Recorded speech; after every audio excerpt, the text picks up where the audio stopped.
Piston fan. Their slogan was, "We come to work." That's what Detroit about. That's why they used it. It's a team thing. They won 2 championships, a team. There was no star. No mayor can come in here and be a star. It's a team thing.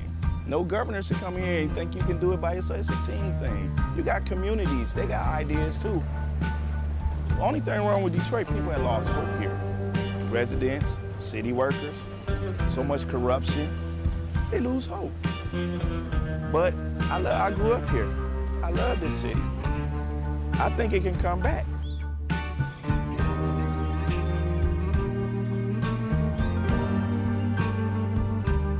I've been working for the city 24 and a half years. Within the last 10 years, we took 4 pay cuts, and then an additional 10% wage cut. I've lost a home. When you take all of the decisions out of the city of Detroit, all of us, then what do you have? Exactly what we got, a lot of problems. Every time the city seems to fall into a problem, it's always on the backs of us workers. You wake up out of a dead sleep and you jump behind the wheel and take off driving and try to get everybody there safe, not knowing really what you're pulling up to. I'm not eligible for Social Security, so the pension is my sole salary at this point. We've been in business here 39 years. We've seen a lot of changes in Detroit. The area was a lot of industry, a lot of city workers. It's getting very tough for the city workers. It's getting tough for us as a business people. Response times are increasing because of the closing of companies, which takes your insurance rate through the roof. So all the things that affect us affect the citizens. I worked for the city in different capacities for 29 years. I feel like an old jacket. They use me up and they throw me away. In my condition, nobody's gonna hire me. I'm 68 years old. Half the times, I can't get my blood pressure medicine. It's either feeding myself blood pressure or paying bills. $754. By the time they take all the deductions for I have my car insurance, my house insurance, and my health insurance taken out. So the time they take all that, I'll get about $300 after they take all that out. I don't understand it. I can't see how the governor's allowing this to happen and what they're doing and they want to blame it all on the seniors. Not only the seniors, but the city workers. And we worked hard. I know I worked hard. I've been in Detroit since 1946. I was 14 years old when I came in. I don't live large at all. I wish I could. I don't know when the last time I've been shopping. I only get $1,100, and I'm 81 years old, and I need every penny that I can get and that I do get. And I'm very, very upset about the idea of them taking away my pensions that I worked 30 years for.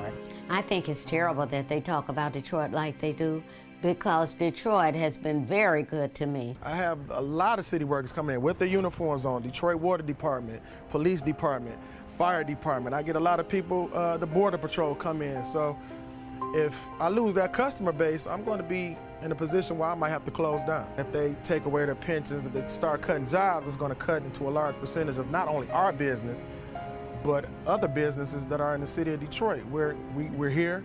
We've been here for 26 years. We're still trying to do business in the city. Detroiters are survivors. They tough. They adapt. But only can do so much when your politicians are ahead of you and we're not on the same team.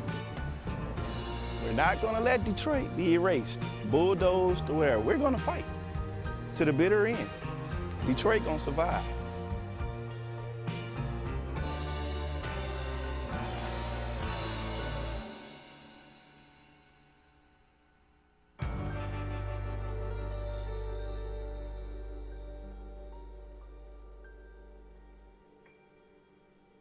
Two anti-government, self-described revolutionaries have shot up a pizza restaurant as well as a Walmart in Las Vegas. The internationally syndicated political series, The David Pakman Show, provides progressive talk, analysis, and interviews with the nation's youngest radio and television host, David Pakman. Find out more and catch up on all the latest episodes by visiting our website at freespeech.org.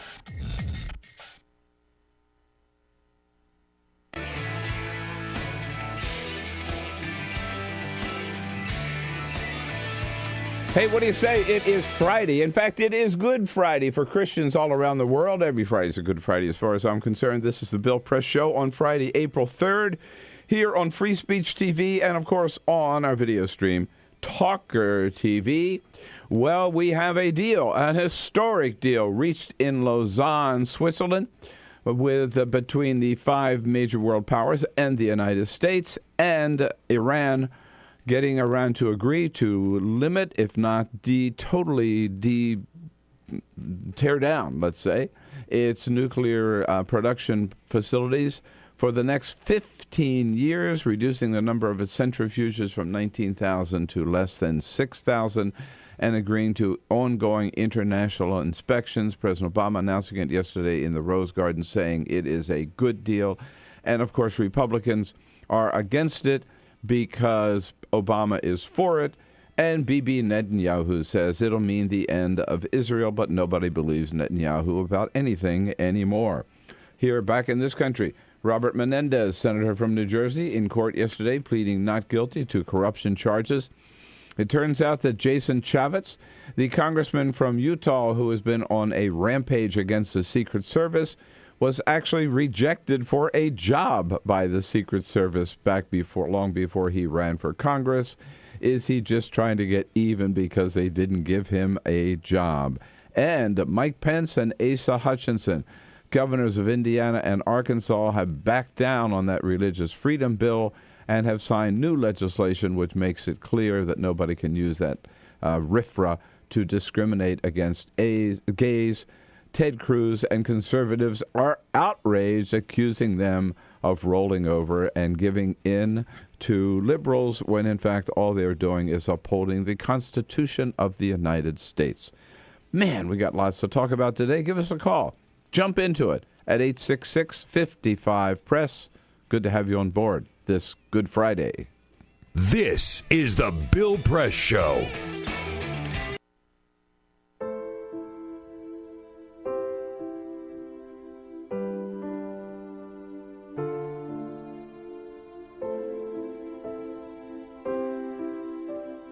I have run these canyons for 6 million years.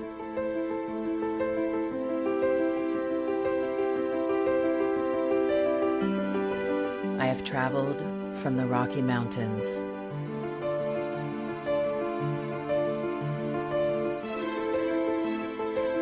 to the deserts, through scorching heat and freezing cold, from the land of the dinosaurs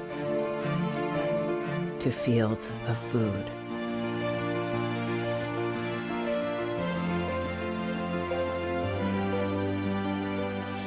I lend my hand to 7 states, 2 countries, 9 national parks,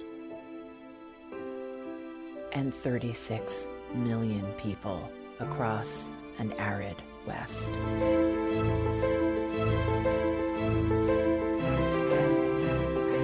I am not the strongest or the largest, but I am the hardest working.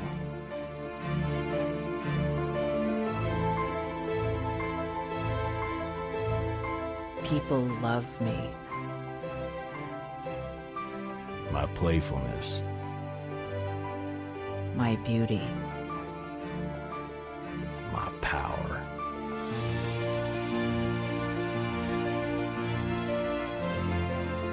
my life.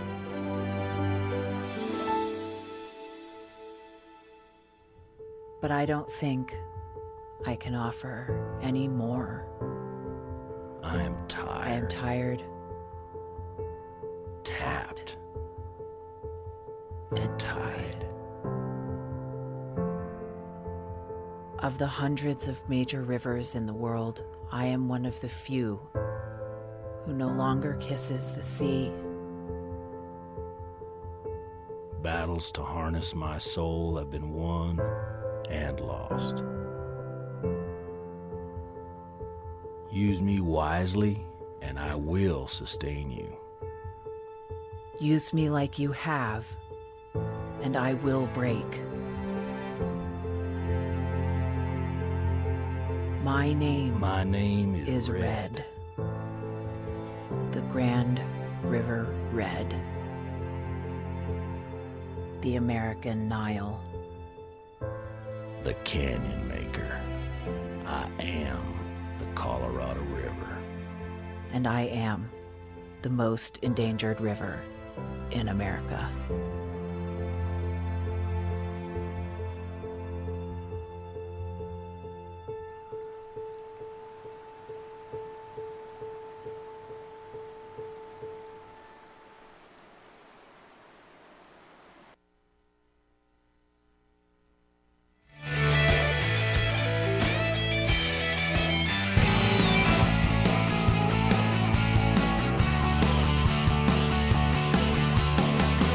Broadcasting around the nation, on your radio, on your TV, and online. This is The Bill Press Show. It is Good Friday. And every day is a Good Friday as far as we're concerned. Hallelujah. Yes, indeed, Friday, April 3rd. Welcome, everybody. Hallelujah. And we celebrate our favorite day of the week every Friday here on The Bill Press Show. Our favorite day, your day as well. For Christians around the world, it is Good Friday. Thank you for starting it off here on The Bill Press Show. There we are with you on the radio, on your local progressive talk radio station. There we are with you. Here we are with you, I should say, I guess, on Free Speech TV, nationwide, coast to coast, and here we are with you worldwide on our video stream, TawkrTV, youtube.com/Tawker, TAWKR-TV. How about it? It is a big day. They've got a deal in Lausanne announced yesterday by the president in the Rose Garden, the framework of a deal, I guess we should call it, for the final agreement, which will be hammered out between now and June 30. But it is a huge accomplishment for Secretary of State John Kerry. It totally vindicates President Obama's approach to defusing Iran's nuclear program. And it makes Bibi Netanyahu and John Boehner and Mitch McConnell and John McCain and all of the critics of the deal look like blooming fools, which they are. They got it wrong. President Obama got it right. And that's mostly what we're going to focus on today here on this Friday edition of the Bill Press Show. There's a lot of other news, and we'll bring you up to date on that as well. And, of course, take your calls at 866-55-PRESS. We'll look for your comments on Twitter at BP Show and on Facebook at facebook.com/Bill Press Show. Peter Ogburn and Elisa Murphy making it in for one more day here. Hey. Hey, happy Friday. One more day. I know. Just yesterday, all of us thought yesterday was Friday. Felt like Friday. It should have been. I'll tell you one thing. If today wasn't Friday, I wasn't coming in tomorrow no matter what. I don't think I could do it. No, we have a show tomorrow. Oh, yeah, that special Saturday broadcast. Easter Eve, the Saturday broadcast. Didn't I tell you that yet? I must have missed that. Alicia Cruz here. She's there, ready, standing by for your calls. Keep that lady busy. 866-55-PRESS. Your calls welcome. And Cyprian Balding, we keep him busy, too, by moving around and everything on the TV, making it hard for him to follow us with the cameras and the lights, our videographer. Yes, indeed. And on a Friday, as we do every Friday, Susan Page will be standing by from USA Today. Karl Frisch here in studio with us, Democratic strategist. And we'll talk to Mary, among other guests. Mary Kay Henry is the president of the Service Employees International Union, the SEIU, on their huge success in getting McDonald's to raise wages for at least part of their workforce. More to come. But first, this is the Full Court Press. Yes, indeed. Just a couple of other stories making news from the everything that's cocktail old time. is new again department. Yeah, mix up that cocktail. Yesterday, Netflix is rumored to be looking at a reboot of the TV show Full House. You might remember the show starring John Stamos, Bob Saget, Dave Coulier. A couple of people have already signed on to it. According to some reports, Candace Cameron and Andrea Barber both said that they played DJ and Kimmy on the show. So that they are ready to come back, and it's going to be under the working title Fuller House. Fuller House. Fuller House. This is, of course, a trend now. You know, Showtime is doing Twin Peaks. Fox is bringing back the X-Files. ABC is bringing back Coach. Or, excuse me, NBC is bringing back Coach. So Full House is just the latest to go that way. I wonder if they'll use the same house in San Francisco, that Victorian. Maybe. Yeah. Yeah, it's kind of an iconic There's been a lot of people that are going by to see that. Yeah. Sure, yeah.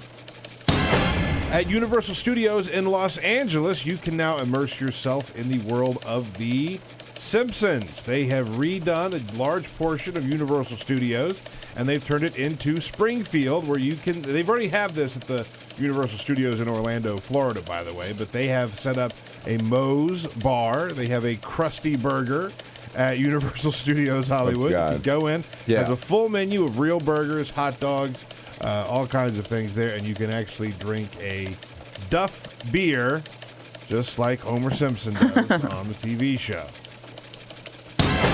And congratulations to Sim Bhullar. Congratulations. He just signed a 10-day contract to play basketball with the NBA's Sacramento Kings. This is a big deal because he is the first basketball player of Indian descent to play on an NBA team.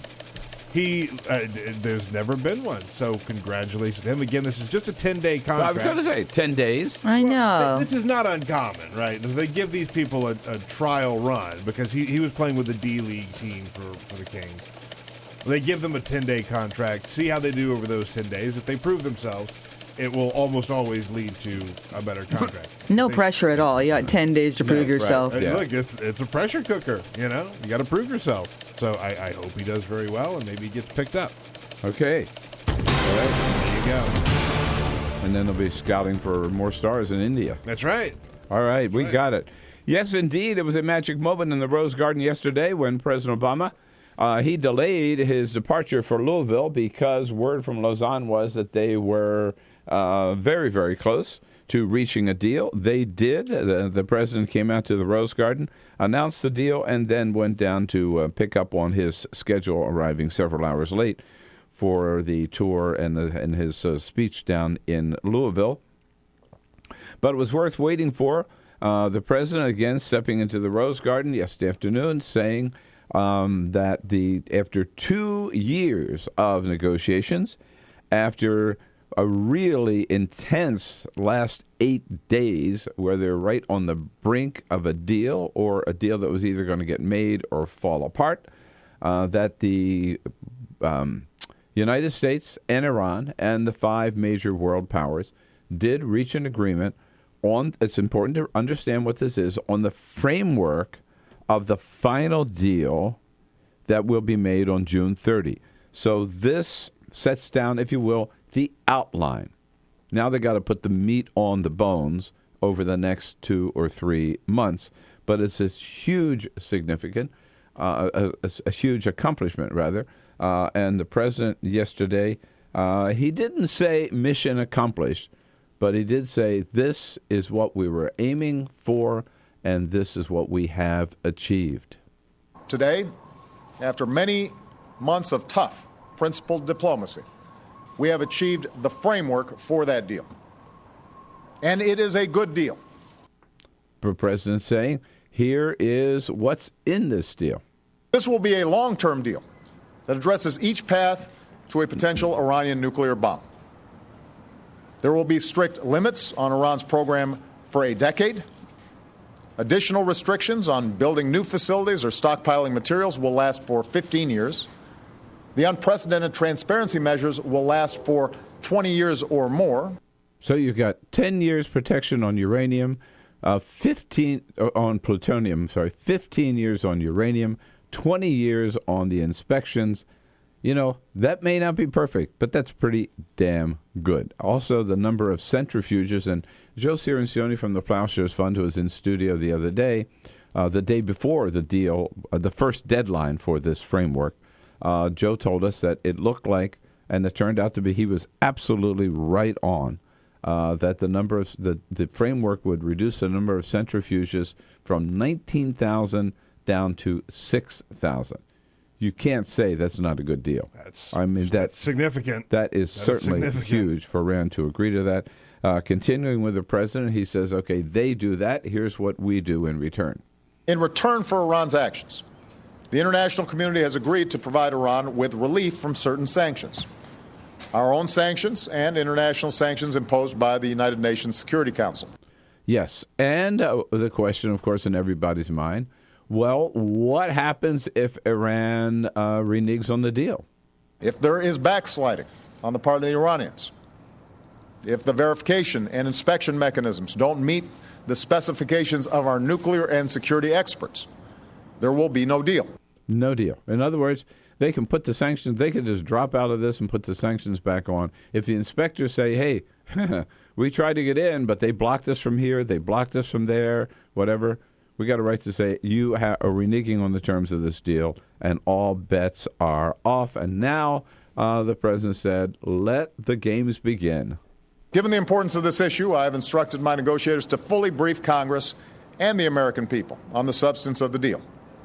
And I welcome a robust debate in the weeks and months to come. Yes, and right away. Oh, there's going to be one. Oh, yes. And, of course, even before the framework was agreed upon, Bibi Netanyahu had come out against it, Boehner was against it, McConnell's against it, John McCain's against it, John Bolton's against it. I mean, they're all against it because they want war. They want war.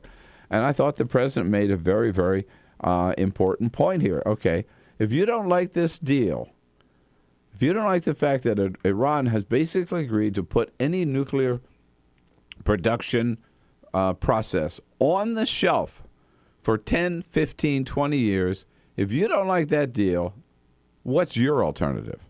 When you hear the inevitable critics of the deal sound off, ask them a simple question.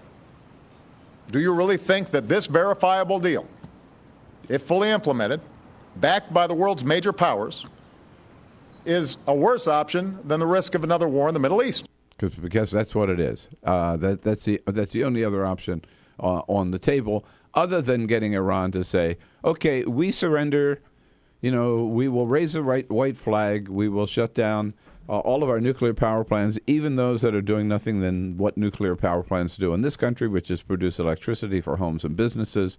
And basically, we will abdicate and we will let John Bolton come over here and run Iran because, we'll just give everything up. They're not going to do that. They're not going to do that. So the only, if you want, realistic alternative to what the president is doing is war, which, of course, is what Netanyahu wants, as long as we do it and Israel doesn't have to do it. And it's what John McCain always wants. We go back to the year 2000, bomb Iran, and that's all he's ever wanted to do. The American people don't want another war in the Middle East, and there's no need to engage war in Iran as long as they are willing to deal, which they have proven that they are, because of the sanctions that we / President Obama put on them in the first place. So I'd love to know what you think about this. And I guess the question is, not so much the particulars of the deal because, we were not at the bargaining table and the devil is in the details, but just generally. Is this the right approach? 866-55-PRESS. Is this the right approach? Do you welcome this deal? Do you trust this deal to work? And what's your alternative? 866-55-PRESS. So just that final point before we go to the break. This is legacy stuff, folks. This is right up there with, in terms of what people are going to remember the Obama presidency for. On the domestic front, the Affordable Care Act is certainly the number one.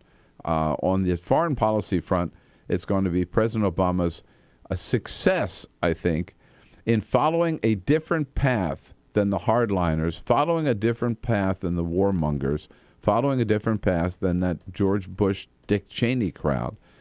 Instead of starting new wars in the Middle East, President Obama has ended the war in Iran, in Iraq, has ended the war in Afghanistan, and it looks like is on the verge of preventing another war in Iran through diplomatic negotiations. That is big-time stuff. 866-55-PRESS, big-time, good stuff for President Obama.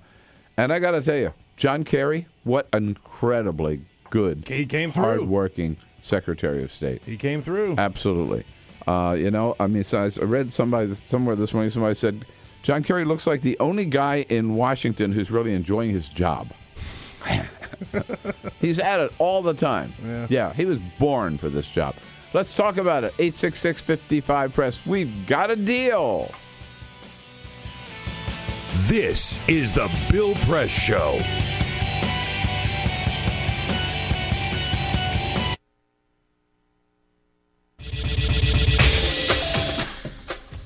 Tune into Free Speech TV for Democracy Now!, a national, independent, award-winning news program bringing you people and perspectives rarely seen on corporate media.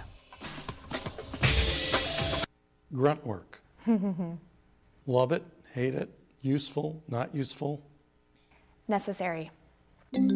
Our social entrepreneurs are people who have been on the front lines of social change.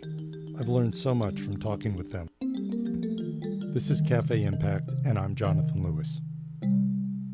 I will say that I think is a challenge for anyone, especially the new workforce as they come in, is the ability to accept grunt work with grace. The most boring, awful details are the most important elements of doing this work.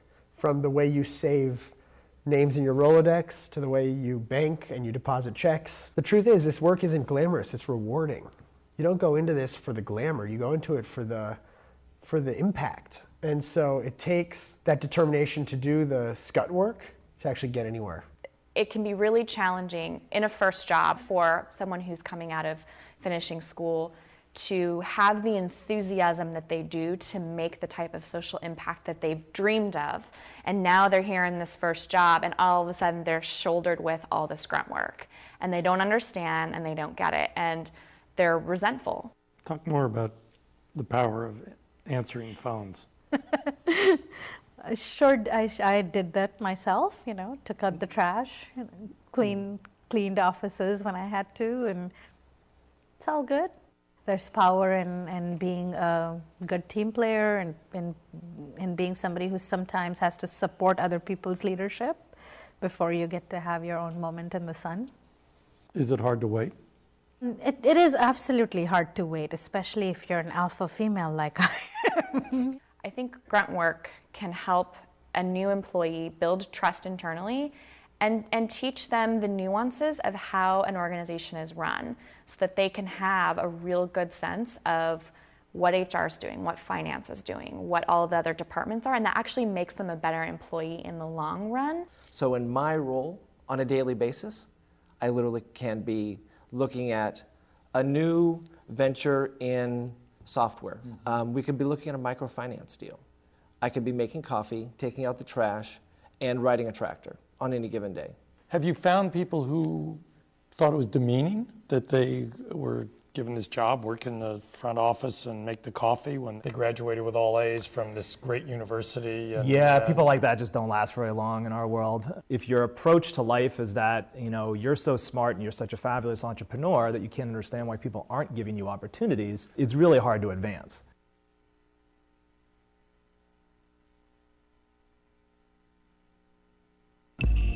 Tune in to Gay USA with hosts Ann Northrup and Andy Hum for in-depth coverage of lesbian, gay, bisexual, and transgender news. Watch Gay USA every week, only on Free Speech TV.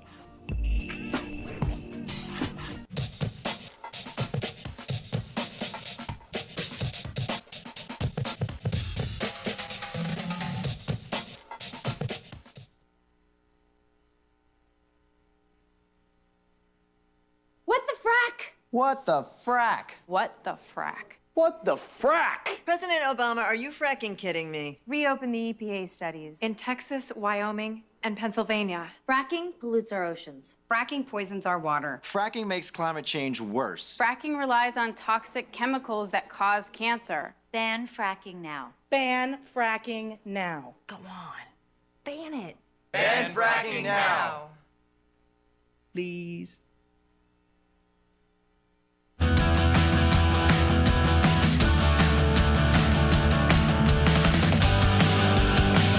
This is the Bill Press Show. 25 minutes now after the hour on this Friday, April 3rd. After extending the deadline for a third day, the third day did it. And John Kerry was able to call the president and say, Mr. President, we got a deal. Well, I'm sure he said, here's what we're thinking about. And President Obama said, good, sounds good to me. Let's wrap it up. And so did the leaders of the other five nations and Iran as well, saying, okay, here is the framework now. We've all agreed this is going to be the framework that will shape the final agreement, which is due June 30. And even that deadline could slip a little bit as they get close, and I'm sure it will. Secretary of State John Kerry from Lausanne yesterday pointing out, again, how good a deal is it? Now, did Iran totally give up all of its nuclear capacity? No. But if you don't get 100%, how about this, John Kerry? It is the foundation for a deal that will see Iran reduce its stockpile of enriched uranium by 98%. Now, I got to tell you, okay? I don't care BB. I don't care John Boehner. I don't care Mitch McConnell, John McCain, or Peter King, or any of the rest. 98% is a pretty damn good deal. But it's not 100%, Bill. Yeah, right. Yeah, what bozos. And again, as John Kerry, Secretary of State John Kerry points out, we're not tied into this. We can always slam them again with more sanctions. If we find at any point that Iran is not complying with this agreement, the sanctions can snap back into place. Right. Kevin's calling from out in Chicago. Hello, Kevin. Hello, Kevin. No? Come on, Kevin. Where you at, buddy? Did Kevin go away? Oh, I'm telling you. All right. Come back, Kevin. Come back. Yeah, missed your chance, Kevin, at any rate. But I will come back to the legacy point for it. I mean, this is the kind of stuff for which you might even think President Obama might be nominated for the Nobel Peace Prize. Oh, that's right. He already got that. Although this time he might actually deserve it. Right. He certainly got it prematurely. We all agree. Yeah. He would be the first one. Yeah. He would be the first one to acknowledge that. But the point is, they awarded, and that's what we're talking about, because they awarded him the Nobel Peace Prize because he had dedicated himself to following a different path than George W. Bush. And rather than the military being the first option, he put the military back as the second, third, fourth, last option, and said he was going to attempt a different approach, diplomacy first. And he has proven, I think, look, we'll see the final detail, but for now, I think he has proven his point, both in ending conflict in combat operations in Iraq, ending combat operations in Afghanistan, and managing to defuse Iran without having to put boots on the ground or dropping bombs or airstrikes or whatever. If this holds true, then President Obama, they'll let him keep the Nobel Peace Prize. This is the Bill Press Show. This is my computer. This is your computer. Let's go on the internet. Let's go. Click it. Yes. Okay. I cursor in between the R and the E. If I see dot, I want you to just push the period. She's gonna love me all over again. That's it. Jamaica, here you come. Here we go. Good job. Thank you. Thank you. And I did it by myself. Feel smarter. So, I'm kind of new here, but I've noticed a trend. My human does this funny thing where she goes around and gets all my toys, and then she hides them in that basket by the door. But it's always the same basket, and it's always in the same place.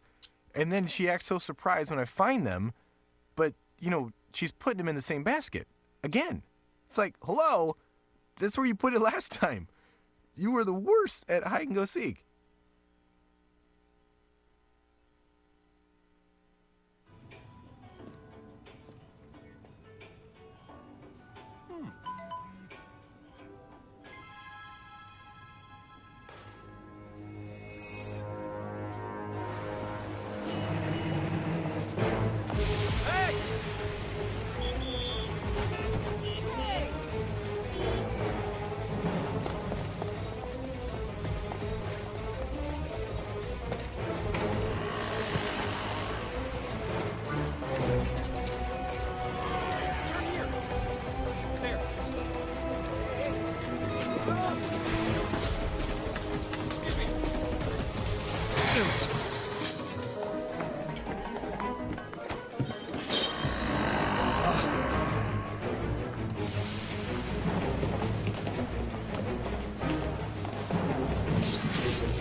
So, same time next week? Well, of course. Put away a few bucks, feel like $1 million. For free tips to help you save, go to Feed the Pig.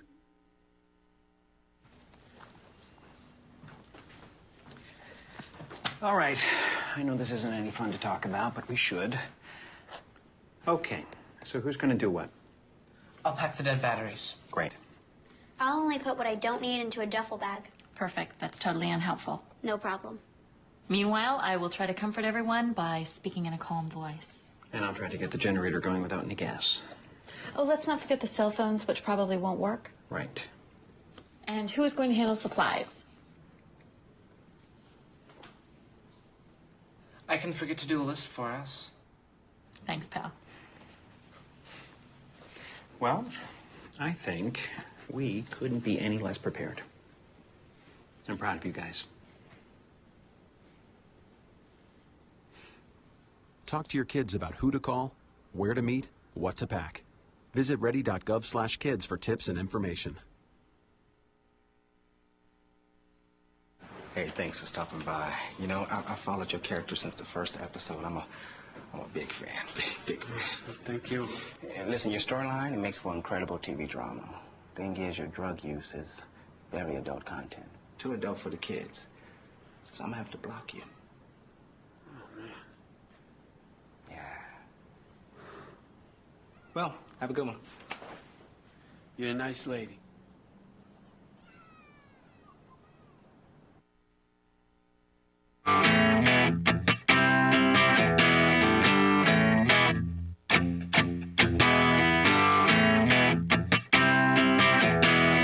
Connect with The Bill Press Show on Twitter. Follow us at BP Show and tweet using the hashtag WatchingBP. This is The Bill Press Show. Hey, we're going to have more. 33 minutes after the hour now. Sorry, here on a getting ahead of myself. Oh, on a Friday, April 3rd. How about it? Oh, man, like you, I can't wait to get into the weekend. This is The Bill Press Show. On Capitol Hill, Washington, D.C. is where you'll find us. Pardon me. Brought to you today by the International Brotherhood of Teamsters, the good men and women of the Teamsters Union, working hard to build a better America. We all live better because of their good work under President Jim Hoffa. And check it out. Find out more about all their activities at teamster.org. Teamster.org. Lots going on, including some clarifications, if you will, maybe a fix to the Religious Freedom Restoration Act, so-called, in Indiana and in Arkansas. But before we move on, we have been talking about the president's announcement yesterday that we've reached a deal, the framework of a deal, at least, on nuclear negotiations with Iran. Do we really now have Kevin out in Chicago on WCPT? Hello, Kevin? Yeah, hey, Bill. There you are. You're really there. Okay, good. Yeah, I mean, a little phone trouble there, I guess. Yeah, good. Hey, yeah, I mean, obviously diplomacy is always the best answer, okay? I mean, because what's the alternative? War? I mean, it kills a bunch of innocent, Iranians. It's going to kill some more of our under-equipped soldiers. And, it's going to cost trillions of dollars, but make the fat cats and the neocons rich. Okay, so diplomacy is always the answer. The Iranians are willing to give up more than we were looking for. It obviously shows they want to get back into the, to the specter of the real world. And, as far as McCain, what a sad sack. When you think back, when I first started following politics, I mean, McCain really, he was somebody you could kind of look for. He reached across the aisle with Democrats, with Feingold on campaign finance and everything else. You know what? He has shifted so far to the right to try and stay relevant. And he's just an old white cracker that just needs to go away. I mean, you lost to the black dude. You chose Sarah Palin. You're a warmongering fool. Would you please just go find some hole in Arizona somewhere and crawl in it and leave us alone? Yeah, Kevin, I'm laughing because I've been down that road as well. I remember, man, I was a McCainiac. That's what they got. That's Straight Talk Express. Straight Talk Express. As a reporter in 2000, I was one of the ones who followed John McCain around. We were like almost like a group of teeny bopper fans with a crush on Obama, on McCain, rather, the reporters who were following him around, because he was running against George W. Bush. And in the year 2000, he was a very exciting, very different, very refreshing, a very admirable political candidate with the Straight Talk Express. But Kevin is absolutely right. He has just turned into an old crank, and it's just too bad, really too bad. And on this issue, he is just dead wrong. Yeah, absolutely right. Kevin, it's worth having all the phone trouble to get you back on again. Let's jump out to Albuquerque, New Mexico. Hey, Tom, what's up? Hi, Bill. How are you doing? I'm good, thank you. I'm really, really excited by what has transpired. You know, the hard work of Secretary Kerry and the president. He deserves a lot of credit. Kerry just really stuck in there, didn't he? Yep. And you know, to see these guys in the Congress just, you know, badmouth it, and they're just doing nothing here in Washington, D.C. But this is our opportunity to really make a significant, huge change in the equation in the Middle East. And maybe Saudi Arabia doesn't like it, and maybe Netanyahu doesn't like it, but there's a bigger goal in this whole thing. And I trust the president. No, I mean this could remove one of the biggest obstacles we've had in the Middle East to any stability over there, to get Iran. And again, you know, we're never going to be as close to them as we are to Israel, for example, just given their form of government and everything. But to get them out of the enemy camp, right? Yeah. Is absolutely worth all the effort that President Obama and Secretary of State John Kerry have put into it. And one of the issues that Kevin touched on, I think, is worth underscoring, which is, and Tom from Albuquerque as well, this is a better deal and a bigger deal than we expected. Yeah, no, that's absolutely right. I mean, when I heard the president yesterday, and I wasn't able to get down to the Rose Garden because it had not been announced until there was 20 minutes to get to the White House. I couldn't get there in time, but I watched it on television. But when I heard the president start to detail what's in this deal, I thought, whoa, this goes a lot farther than we expected. From 19,000 centrifuges down to 6,000. 10 years uranium, 15 years plutonium, 20 years inspections. And that doesn't mean they start building a nuclear bomb after that. It just means we've got that much breathing space where they will not be pursuing a nuclear weapon because we will know whether or not they are with these inspections. And if they do, then all bets are off. So it's much, much more sweeping, much tougher than we expected to come out of it. And that's what he needed to have happen. That's what the president needed to have happen. What we needed to have happen to show that, you know, look, this president has gone to war. Obama has gone to war before, and that's not always the solution, which you've pointed out before. When you have and you sit down and you slog through these negotiations, you can get, as John Kerry said, 98% of what you want. Right. And remember, it's a valuable lesson for future presidents. And remember, we're at the table with the UK, with France, with Germany, with China, and with Russia. So we're not just playing around here, right? And the United States. And all of them had to take a look at this, and all of them said, this is worth doing. So, you know, it's not just Obama on a flyer here, right? Right. He's got some strong support there. Down in Richmond, Virginia. Hello, Steve. What do you think? I think it's a good deal. I mean, like any other arrangement you make, after you put everything down into language and look at it. Sure. If it all turns out to be the same thing, I think it's wonderful. You know, I'm 60 years old, and all I can remember hearing my entire life is all this Middle East peace. We work hard, we spend a lot of money, put a lot of effort, and we've always have things turn around. So I believe anytime we have a chance to do things diplomatically and keep war at bay and not always try to have our citizens worried or in fight or in war and torment, we're doing the right thing. Yeah, it's very hopeful, Steve. Very hopeful. I couldn't agree more. And you know, I must say, perversely, one of the aspects that I like of this, it just makes a fool of Bibi Netanyahu. Yeah, who was against this deal when he came, well, a year ago, right? I mean, he Netanyahu wants us to bomb Iran, and anything short of that, he says, will threaten the security of Israel. Well, if he wants to bomb Iran, let them do it. We're not going to do it. But this, and he said there is no way Iran would ever agree to a deal. He has been proven wrong in front of the eyes of the entire world. And couldn't happen to a nicer guy as far as I'm concerned. Down in Stone Mountain, Georgia, here's a word from Charles. Hey, Charles, thanks for joining us. Yes. What do you think? I think this is a very, very good deal. And it shows that you don't have to go to war to make peace. And to get some things done, right? That's correct.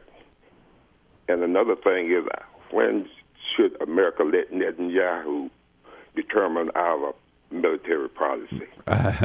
Well, he may have a one time. He certainly does no longer, Charles. That's a good point. And I think it's interesting just listening to these callers from all different parts of the country, right? That's where the American people are. And President Obama is right on track with the American people. I'm sorry, Bibi. The American people don't want another war in the Middle East. I'm sorry, John Boehner, John McCain, and Mitch McConnell. And imagine the cost. Iran is not we're not talking about invading the island of Grenada here, right? I mean, Iran is a mighty military power, far, far, far from our shores. Imagine having to gear up for a military operation in Iran, what that would cost. Just that alone. Just that alone in terms of military equipment and resources and personnel and more debt piled onto the national. I mean, the American people don't want to go there. We are, you may say we're just war weary, but I think that's part of it. But also part of it is, under President Obama's leadership, we have come to recognize that there is a different path for getting things done. What happened in Lausanne yesterday proves that path can be successful. Susan Page has been watching this as well, of course, from USA Today, Washington Bureau Chief. She is also co-host of a big program here in Washington, D.C. every Sunday morning. We'll tell you all about that and talk to Susan when we come back. This is the Bill Press Show.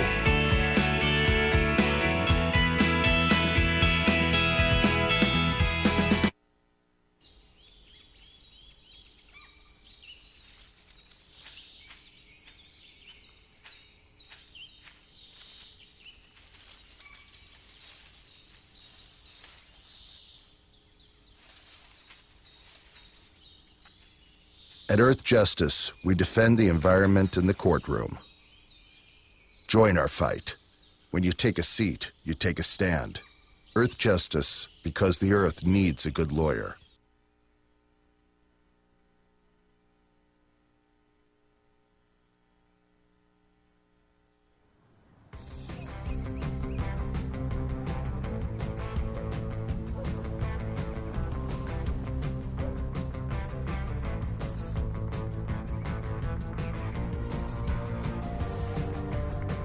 Sometimes when I'm walking down the street, I'm not necessarily looking out and seeing all these water-wasting lawns and people that aren't as connected to their neighbors and their lives as they could be.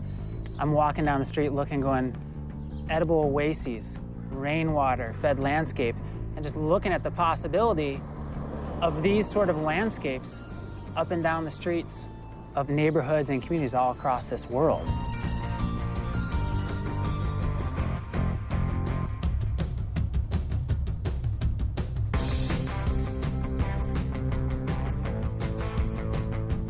Small actions do ripple and they add up and they have a cumulative impact. And so when you're building upon your small mindful actions, you have the confidence and the ability to take on something a little bit greater. So that could be nice. This, in the context of where we're at as a planet with climate change and these really big issues and people that are more disconnected and less skilled than ever, it becomes even more amazing and powerful how much of a solution this is to design these ecological gardens and to come together with shared vision and shared voice. There's never been a time where your choices have mattered more. Doing something as simple as us transforming a landscape creates a model that anybody could look at far and wide, and you're sharing food and connecting and building skills together in your own neighborhood. It's a richer way to live in normal times, but in the new normal of climate change and erratic weather and economic upheaval, it becomes essential. Whether it's me, you, Gandhi, Che, MLK, Willy Wonka, whoever, past, present, or future, the power of our daily actions is all that we have. And like our community said, give me a place to stand and a lever long enough and I'll move the world. And that's what those simple actions do. They move the world every day.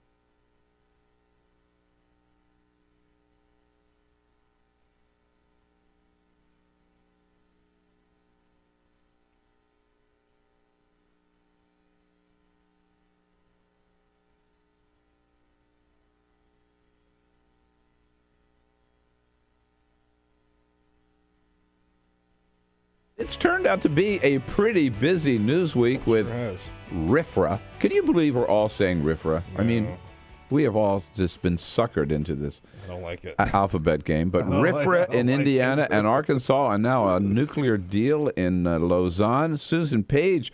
Susan, we live for days like this. Hey, welcome back, Bill. And by the way, I'm not saying riffraff. Oh, good. It sounds like you're barking. I know it does, doesn't it? But I've seen everywhere people are using that phrase. I couldn't believe it. Yeah, it's the hashtag thing. No, it is indeed. How you doing? I'm good. Thank you. I thought of you last week, and I can't say I missed you, but I thought of you last week. I doubt that, but okay. When I was in San Diego. So President Obama said this is a good deal. From what I've heard, Susan, it goes farther than I thought they were going to be able to get in Lausanne. What do you think? Well, when I was watching the coverage yesterday, I was thinking, I wish I had gotten that PhD in nuclear physics. Yeah. Because I would be in a better position to independently analyze it. But I have to say that some of the analysts who, even some that have been skeptical about the direction of these negotiations, seem impressed with this framework deal. Lots of details still to be worked out. We know that, but that it does go farther than the kind of conventional wisdom where the conventional wisdom was headed as these negotiations stretched on. And if it does, if this does hold together, and the final deal on June 30. And it contains all of these elements. I mean, this is legacy stuff for President Obama. So if all those things happen, I think clearly the biggest achievement in foreign policy for President Obama of his tenure. Right. It'll be like Affordable Care Act on the domestic side and preventing Iran from getting a nuclear weapon on the other side. That's right. I mean, this is something that for almost 4 decades we've had very difficult relations with Iran since the revolution, concern around the world about its nuclear program. This would be certainly a big achievement if the details are worked out and if it goes into effect. Do you think it might merit him the Nobel Peace Prize? Retroactively? Yeah, retroactively. Right. That would sound mean, except I think President Obama himself might agree with you on that. Certainly, he does agree that it came prematurely, as he himself said. The other big news is this week, this Religious Freedom Act. I mean, so we know yesterday that both Mike Pence and Asa Hutchinson signed new measures that fix the old ones, right? Does that resolve this issue, or is it too little, too late? Do you think? Well, this is so interesting. Have you ever seen state legislatures in Republican states respond so quickly? No. I mean, and on a social issue, it just shows you the lightning speed with which this issue has, public attitudes toward gay marriage have changed, because whatever they say, that was the propellant for these religious freedom laws. Yeah, of course. I don't think this solves the issue at all for Republicans, because they face a big divide in their party between evangelical Christians who feel that there's a biblical injunction against gay marriage and just about everybody else who is beginning to be really moving toward acceptance of that. Right, and with the Republican primary, it was like somebody said Mike Pence threw a hand grenade into the Republican primary, right? And I thought it was funny that Jeb Bush and Ted Cruz and not Rand Paul, but Marco Rubio, Bobby Jindal, and Rick Perry, they all rushed out to say Mike Pence did the right thing. The law is fine. even before Mike Pence backed down, right? They got out ahead of him. Because they're thinking about Iowa, not about New Hampshire. I mean, those first two states, those two states will symbolize kind of the divide in the party, because Iowa, Christians, conservatives, very powerful. Look at who's won the Iowa caucuses the last two times out, versus New Hampshire, which is a kind of live free or die state. Right, yeah. So they're going to have to continue to deal with this issue. It looked like for a while that the old Pat Buchanan culture wars were back, right? You know. Yeah, well, they're back, and the culture wars used to be bad for Democrats, right? It really split some conservative Democrats away from the party. This is really, the Democrats are pretty united on this issue. This is an issue that divides the Republican Party. Right. Bob Menendez says he's going to fight these charges, pleaded not guilty yesterday. Do you expect him to stay in the Senate and prevail, or how serious is this? Well, it's obviously pretty serious. It's been a long time since we've seen a senator face charges like this. He says he'll stay and fight. He's got a long and combative history. On the other hand, these charges sound pretty serious. Right. New York Times this morning, as we saw, editorializing, suggesting that the senator should do the right thing and step down, which I think we expect him not to do, for sure. I think senators, elected officials, often have the option, saying it's up to the voters whether they should be in office or not. But he did step down as ranking Democrat on the Senate Foreign Relations Committee, and that is probably good news for the White House as they head into this Iran debate. Sure, exactly. No, they got rid of. They didn't get rid of, but minimized the power of Menendez, who'd been a big critic, a skeptic about the deal. Ben Cardin, now going to be the ranking Democrat on that committee. He is closer to the White House. Is less likely to confront the White House, I think, on these issues. And she stands alone among the 19 putative Republican presidential candidates for 2016. Carly Fiorina. What did you find out from your interview with her this week? Is she going to run? Well, yes, she's going to run. She's going to announce at the end of April or early May. All right. I think there's not much doubt that she's going to run. She's different from the other 154 Republicans who are running for president because she's female and because she's never held elective office. And when I asked her about this whole gay marriage debate and religious freedom, she endorsed religious freedom for sure, but she also said that we've got to respect the rights of same-sex couples to have the equal benefits of marriage that government bestows, and that really does distinguish her, I think, from the rest of the field. Did you ask her about her, shall we say, lack of success at Hewlett-Packard? I did, and she has a defense for what she did at Hewlett-Packard, and it's a little like the whole nuclear physics thing. You can... You need an expert to dissect exactly her history on Hewlett-Packard. She did get fired by the board, but on the other hand, then there were a lot of scandals, controversies involving that board. So I'm sure that's an issue she'll have to address again and again. But, she is very outspoken. She's been the one who's been most critical of Hillary Clinton, most directly critical of Hillary Clinton in her record, and she sees her path to a breakout in those debates, those primary debates. We cannot wait for those to start. And that interview will be this Sunday, right? This Sunday morning? Sunday morning on Capitol Download on WUSA 9 here in Washington. At 8:30, and also you can follow Susan, of course, at Washington Bureau Chief for USA Today at usatoday.com. Great to be back with you, Susan. Thank you so much. Have a great weekend. Happy Easter. You too, Bill. Thanks. All right. This is the Bill Press Show.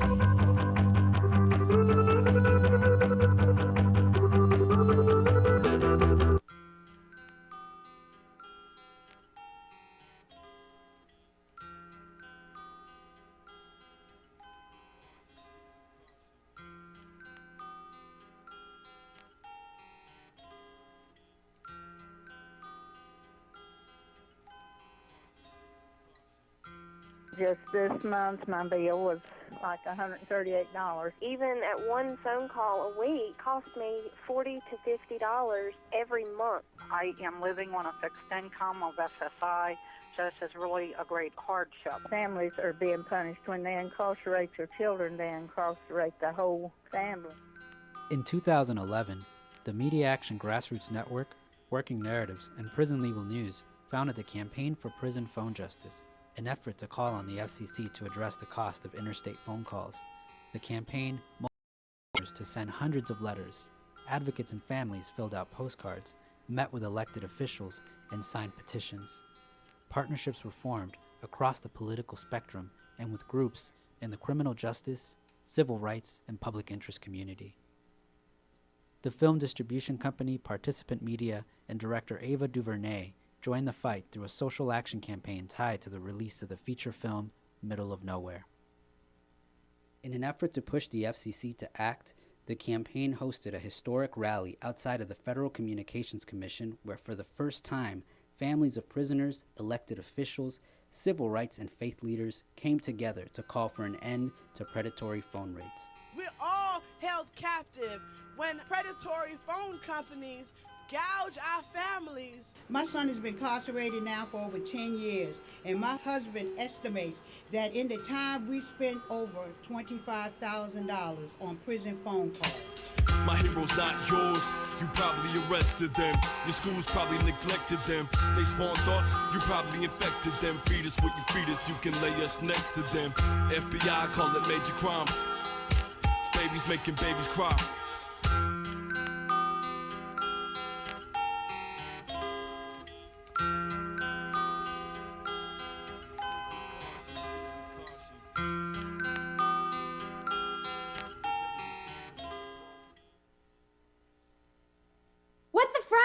What the frack? What the frack? What the frack? President Obama, are you fracking kidding me? Reopen the EPA studies. In Texas, Wyoming, and Pennsylvania. Fracking pollutes our oceans. Fracking poisons our water. Fracking makes climate change worse. Fracking relies on toxic chemicals that cause cancer. Ban fracking now. Ban fracking now. Go on.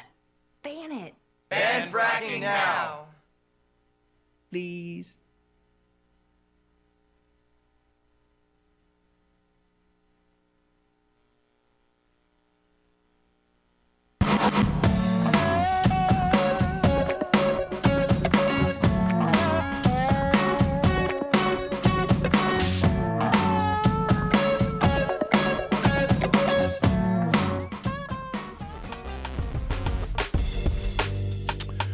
All right, Jeremy Herb from Politico joins us in the next hour to talk more about the big deal announced yesterday in Lausanne, a big deal for Iran and its nuclear weapons program.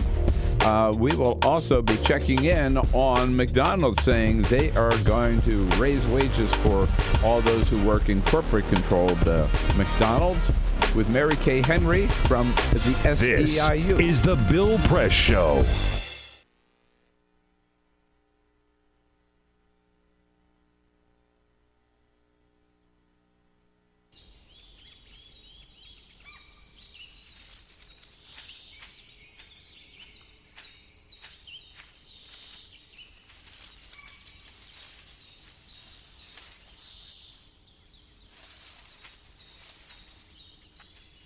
At Earth Justice, we defend the environment in the courtroom.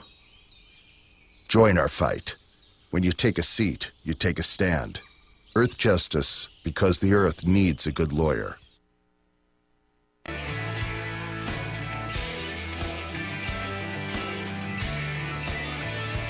Hey, what do you say? It is Friday. In fact, it is Good Friday for Christians all around the world. Every Friday is a Good Friday as far as I'm concerned. This is the Bill Press Show on Friday, April 3rd, here on Free Speech TV and, of course, on our video stream, TawkrTV.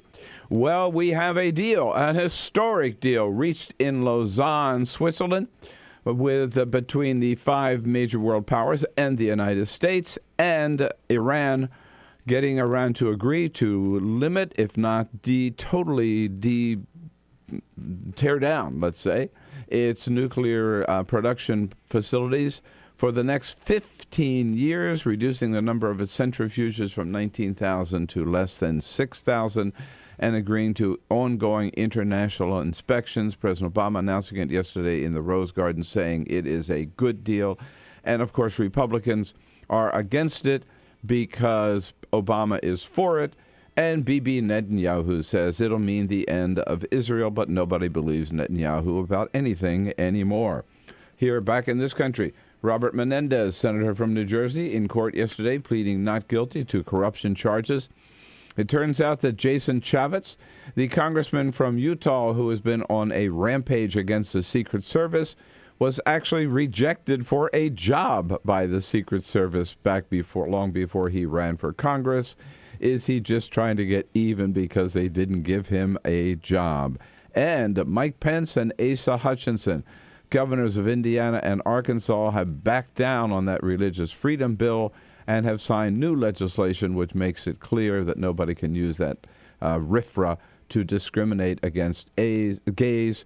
Ted Cruz and conservatives are outraged, accusing them of rolling over and giving in to liberals when, in fact, all they're doing is upholding the Constitution of the United States.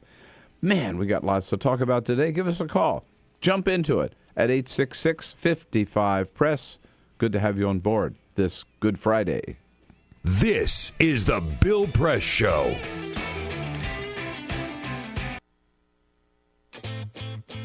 What gets you into college? Good SAT scores? High GPA? Lots of extracurriculars? Sure, but what you really need is money. If you don't have the cash, you'll need a loan. And we mean huge student loans because the cost of college has risen 1,000% in the last 30 years. This means big money for the banks that collect fees and interest. Now, millions of young people are starting their adult lives with an average of $29,000 of loans on their backs. Altogether, we're talking $1.2 trillion in student debt. And more people are finding it impossible to pay them back. Welcome to the student debt crisis. The increasing demand for higher education and cuts to state funding gave colleges a huge incentive to keep inflating prices. I graduated about a year ago, currently in $35,000 of debt. I am in debt about like $25,000. I owe $23,000. I owe over $50,000 in student loans. 38.8 million Americans owe money on a student loan. And the biggest names in banking are making huge profits off the booming student loan industry. Sallie Mae, the largest provider of private student loans, made $949 million last year. They only give you about 6 months to look for a job. You have to start paying back the loan. It's very pressuring, especially nowadays. It's very hard to find a job. Over half of the students graduating in 2012 could not find a decent paying job. They either had low-wage jobs or unpaid internships or were unemployed altogether. So you can't make the payments. You start incurring late fees, which makes the loan even harder to pay off. And it stays with you for years, even decades. Right now, a third of the people who started repaying their loans are delinquent or in default. That's 13.7 million people, more than the populations of Chicago, New York, and San Francisco combined. Worse, it's not just the borrowers who are in trouble. Many loans require co-signers. So if the student is unable to pay, that co-signer, a father, a mother, or a grandparent, is now on the hook. Even a grandparent's Social Security benefits can be garnished to pay the loan. We should have an answer to this. If you get really behind in your car payment or your credit cards, you can file for bankruptcy. But Congress has made it nearly impossible to discharge student loans through bankruptcy.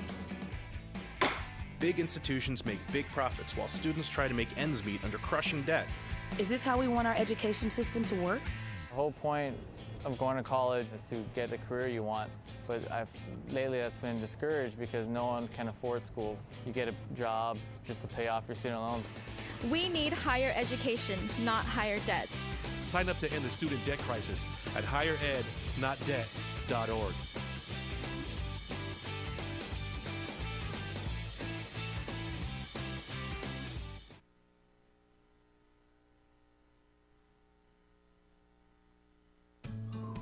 You wouldn't let money just blow out of your house.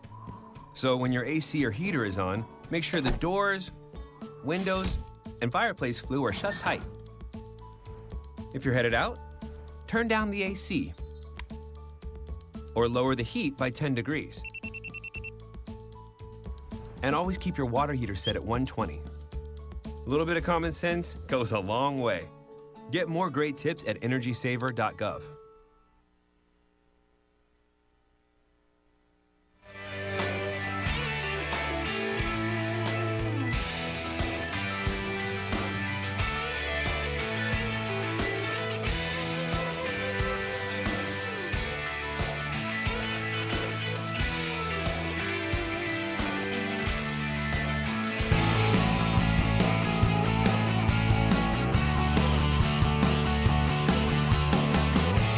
broadcasting around the nation on your radio, on your TV, and online.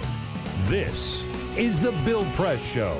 We have a deal, a nuclear deal with Iran, and President Obama says it's a good deal on this Good Friday. Hello, everybody. Friday, April 3rd. Here we go, the Bill Press Show. Hello, hello, hello. Great to see you. Great to be with you today on your local progressive talk radio station nationwide. We are your morning fix here on the issues of the day. Great to be with you on Free Speech TV as well. Looking at you. You're looking good today. And wherever you are on this planet, you can't escape us. We are there with you on our video stream, youtube.com/TawkrTV. Omnipresent on the radio and on television, statewide and nationwide and worldwide. How about it? Can't escape us. And we don't want to escape you. We want to hear from you about what you think about what's going on, from Iran's nuclear deal to Senator Bob Menendez, to the late-minute, maybe, fixes to the Religious Freedom Acts in Indiana and Arkansas. All of that subjects of, and McDonald's raising wages for its corporate stores, at its corporate locations at any rate. All of that, the subjects we're going to be talking about and subjects we want to hear from you about by giving us a call at 866-55-PRESS. Or send us your comments on Twitter at BP Show or on Facebook at facebook.com/Bill Press Show. And Michelle Obama last night appearing on the Tonight Show. Peter Ogburn and Elisa Murphy. Hello, guys. Hello, Bill. Hey, good morning. With Alicia Cruz here on the phones, on the switchboard, ready for your calls at 866-55-PRESS, and Cyprian Bolding with the lights and the cameras on for Free Speech TV and TawkrTV, youtube.com/TawkrTV. Again, the First Lady on the Tonight Show last night, and she was talking. Well, you wonder sometimes what goes on around the family table, right? Mm-hmm. Having dinner, right? And here the girls are there with the most powerful man on the planet, who also happens to be their dad. Yeah. Right? Yeah. So how's that interaction? Well, the First Lady last night gave a little sample of how things can go with the first dad and the first girls. Are you the good cop or the bad cop in the We're parents? both pretty equal. Yeah. That's the one thing I love about my husband. Even though he travels, he comes in, he can enforce, he can, but the other day the girls were trying to clue him into what a group chat was on text. Already, this is making me laugh. I wish I had a video of this. He didn't know, so we're sitting around the dinner table, and they all kind of looked at him, and, Malia said, "Oh, Dad, you're so detached." And she enjoyed this time. So detached. This is what a lot of people say about the President Obama, that he's so detached. Wow. No drama, Obama. That's right. Right? Yeah. Mm-hmm. So that criticism goes all the way to the dinner table at the Obamas. And I know this is the big weekend. I'm sure you all have big plans for this weekend. I am so excited. I have a huge, big plan for this weekend. Yes. Yeah? Yes. I am going back to my hometown where I grew up in Delaware City, Delaware, little town, 1,200 people on the banks. Well, 1,200 people at low tide, 800 at high tide. The banks of the Delaware River, and I'm going for the first time to lunch at the new restaurant on the street where I grew up. The new restaurant, the street I grew up is Clinton Street. We've talked about it here. I haven't been there yet, though. My sister's been there. My brother's been there. I haven't been there. We're going tomorrow. Little family reunion at the new restaurant on Clinton Street, which is named Lewinsky's. Oh, my God. That's Lewinsky's right. on Clinton. Lewinsky's on Clinton. Oh, my God. I will be.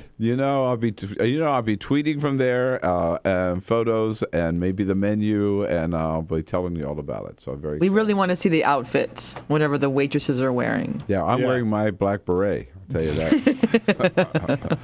And Carol's wearing her blue dress.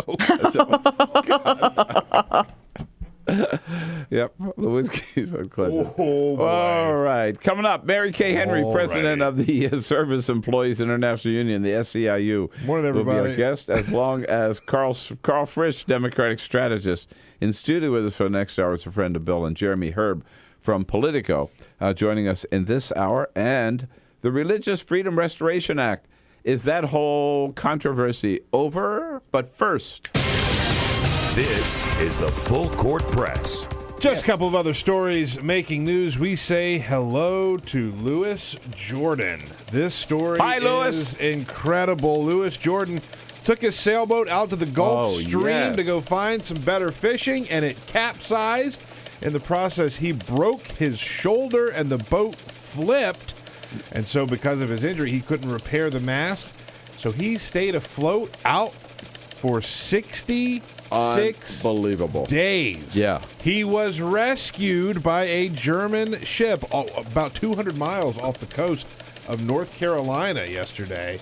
All of his GPS or electronic devices, GPS and weather and positioning coordinate devices all got busted. He learned how to catch fish out there using really only his laundry that he had. Wow. And he kept trying to capture water, and the waves kept spilling into the fresh water. But he finally got some water, and he was able to survive on fish and rainwater. An amazing story. Crazy story, but he's fine. He's been rescued. He's going to get medical attention, and he'll be okay. And when he finally connected with his father from the ship, and he apologized to his father because the boat was wrecked and he wasn't able to sail it back. And the father said, "Don't worry about the damn boat. I'm just glad you're alive." After 60 days. Yeah, 66 days. Well, you know they had given up on him. Definitely. Yeah. I mean, I would have given up on myself. Yeah. Can you imagine that phone call? Oh, God, no. This is a big change, Bill. The Army, up until now, I didn't actually realize this, but if you're in the Army serving, you're not allowed to have tattoos that go beyond your elbow or beyond your knee. The idea here is they say that you can't be showing your tattoos. Well, yesterday, Army Chief of Staff General Ray Odierno announced that they are changing that policy. If you want to get inked, you can get inked. You can get a tattoo wherever you want. They're not going to have any. You can't. You still can't get one on your face. But you can get one beyond the elbow and beyond the knee. They will be restrictions on vulgar tattoos, racist tattoos, but you can get one beyond your elbow and beyond your knee. So there you go. Go get yourself some ink if you want. You know what? I bet you part of the reason for that is that so many of the young men and women coming into the recruitment centers already have their tattoos. Yeah, it's pretty widespread. Yeah. And the United States Congress said farewell to Jed Moskowitz yesterday. Do you know who Jed Moskowitz is, Don't Bill? know. He is the chief of staff for Representative Grace Meng, a Democrat from New York, but he has served as a chief of staff for 32 years in the Congress. He is the longest-serving chief of staff. And yesterday, he retired. He said farewell. In his farewell letter, it said, quote, "I arrived in the House in a time of Selectric typewriters, carbon sets, mandatory bean soup served each day in the cafeteria, and the placement each morning of a bucket of ice at every House office. I leave with iPhones, e-newsletters, ubiquitous Starbucks, and even more digital Dear Colleague letters." But he's been a chief of staff all that time? All that time. He started out as a chief of staff, or as a staffer for Gary Ackerman from New York back in 1982, and he's served for a couple different people since then. Always a bridesmaid, never a bride, huh? You got it. Yes, indeed. Thank you, Peter. Well, the We've talked a lot this week about the so-called Religious Freedom Restoration Acts in Indiana, particularly, and also in Arkansas, though the situation was a lot worse in Indiana than in Arkansas. And this is subject something that I talked last night with Reverend Al Sharpton about on MSNBC. We know that yesterday, after saying this law is perfect, there's no need to fix it, I'm glad I signed it, Mike Pence did yesterday back down and signed a fix to the Indiana law, stating that this law cannot be used by businesses to refuse service to members of the LGBT community or for particularly for same-sex weddings, which is what this that was the goal, that was the focus of this Religious Restoration Act, the whole series of them in other states around the country. As we have pointed out here, this is a sequel to Hobby Lobby. As the Supreme Court in the Hobby Lobby case said that the owners of Hobby Lobby did not have to provide coverage for women for contraception if their faith told them the contraception was wrong. And as soon as that happened, then the opponents of same-sex marriage, the opponents of marriage equality, these extreme people who call themselves Christians, they're really not, as far as I'm concerned, they said, if Hobby Lobby can get away with that, refusing contraception coverage based on their faith, misguided faith, then we can get away with refusing service to same-sex couples based on our misguided faith. At least we're going to try. Therefore, hence we get the Religious Freedom Restoration Act. So Mike Pence caved in, signed his fix yesterday. In Arkansas, Asa Hutchinson signed his fix, but the difference is he was smarter. He didn't sign the original bill. He said, no, this original bill allows discrimination. That's not who we are. I want a different bill on my desk. He signed that bill yesterday. Here's Governor Hutchinson. It protects religious freedom. It establishes a framework for the balancing act that the courts must determine in these type of cases. And thirdly, I think it does recognize the diversity of our culture and our workforce. So I ask you the same question now that Reverend Sharpton asked me last night. So does this resolve the issue once and for all, or is it too little too late? As far as I'm concerned, I told him last night on television, this is too little too late because the damage has already been done. The damage has been done certainly to Mike Pence's presidential ambitions. Forget about it. Forget about it. Yeah, it's over. Right. Sorry. The damage has already been done to the Republican Party, which once again marginalizes itself as the party that is anti-black, anti-Latino, anti-woman, and anti-young people, I would say, and anti-gay, anti-LGBT. And the damage has been done to presidential candidates like Jeb Bush and Ted Cruz and Bobby Jindal and Rick Perry and Marco Rubio, who went out there, rushed out there to say, the Indiana law is great. We love it. Mike Pence is our hero. And then Mike Pence backed down, leaving them. You know, it's a classic case of they crawled out on the limb with him, and then he sawed the limb off, right? Yeah. And let them fall. And the damage has been done also because this has split the Republican Party right down the middle, where some people are saying, oh, thank God, we got that behind us. We don't want to talk about that anymore. But the conservatives are now accusing Mike Pence and Asa Hutchinson of selling out, of backing down. Ted Cruz attacked them and said, no, they should not have signed this fix. They should not. They should allow people to discriminate. Rick Santorum out there on the warpath saying, with this fix, we are allowing corporations to force us to do things our religion doesn't want, by our religion we don't want to do, or our religion tells us not to do. Here's Santorum, who he's only comfortable when he's talking about the culture wars. All of the screaming and hollering that we're seeing, particularly from corporate America, which is really quite chilling, that we have come to the point in America where religion is considered so unimportant.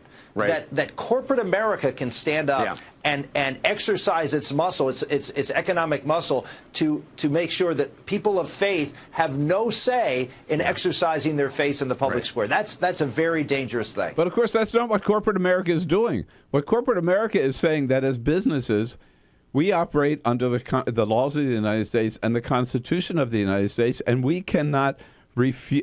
By the way, who are we talking about here? We're talking about Apple. We're talking about Walmart. We're talking about NASCAR, right? We're not talking about crazy libs, lefties. We're talking about across the board. These businesses are saying that as businesses, yeah, you're a preacher in your church. The government can't force you to conduct a same-sex marriage. But if you're in the public square and you operate a business, you cannot refuse service to someone who comes in your door because they happen to be black, or they happen to be female, or they happen to be LGBT. And all these businesses, NASCAR, Walmart, Apple, and all the rest, Salesforce, Angie's List, are all saying it's bad business to do so. Chick-fil-A, the guy ahead of Chick-fil-A found that out, right?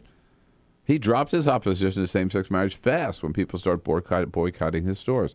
So there are people like Santorum who are still going to be raising this issue, and Mike Huckabee and Ted Cruz, they're not going to let it go. And then let's take a quick break. When we come back, we'll get into some businesses, in fact, are refusing now to follow the fix. They want to go under the old law still and refuse service, namely, particularly, one pizza parlor out in Indiana. 866-55-PRESS. Is it all over, or is this too little too late? The fix is signed yesterday. We'll be right back. This is the Bill Press Show.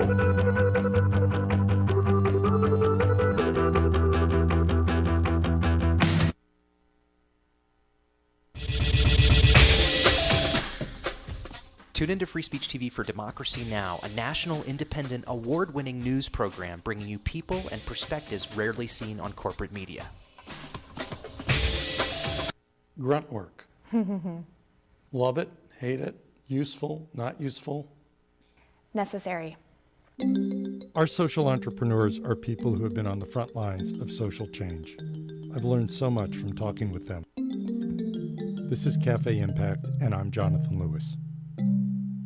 I will say that I think is a challenge for anyone, especially the new workforce as they come in, is the ability to accept grunt work with grace. The most boring, awful details are the most important elements of doing this work. From the way you save names in your Rolodex to the way you bank and you deposit checks. The truth is, this work isn't glamorous, it's rewarding. You don't go into this for the glamour, you go into it for the impact. And so it takes that determination to do the scut work to actually get anywhere. It can be really challenging in a first job for someone who's coming out of finishing school to have the enthusiasm that they do to make the type of social impact that they've dreamed of. And now they're here in this first job, and all of a sudden they're shouldered with all this grunt work. And they don't understand, and they don't get it, and they're resentful. Talk more about the power of answering phones. Sure, I did that myself, took out the trash, cleaned offices when I had to, and it's all good. There's power in being a good team player and in being somebody who sometimes has to support other people's leadership before you get to have your own moment in the sun. Is it hard to wait? It is absolutely hard to wait, especially if you're an alpha female like I am. I think grunt work can help a new employee build trust internally and teach them the nuances of how an organization is run so that they can have a real good sense of what HR is doing, what finance is doing, what all the other departments are, and that actually makes them a better employee in the long run. So in my role on a daily basis, I literally can be looking at a new venture in software. We could be looking at a microfinance deal. I could be making coffee, taking out the trash, and riding a tractor on any given day. Have you found people who thought it was demeaning that they were given this job, work in the front office and make the coffee when they graduated with all A's from this great university. And, yeah, people like that just don't last very long in our world. If your approach to life is that, you're so smart and you're such a fabulous entrepreneur that you can't understand why people aren't giving you opportunities, it's really hard to advance.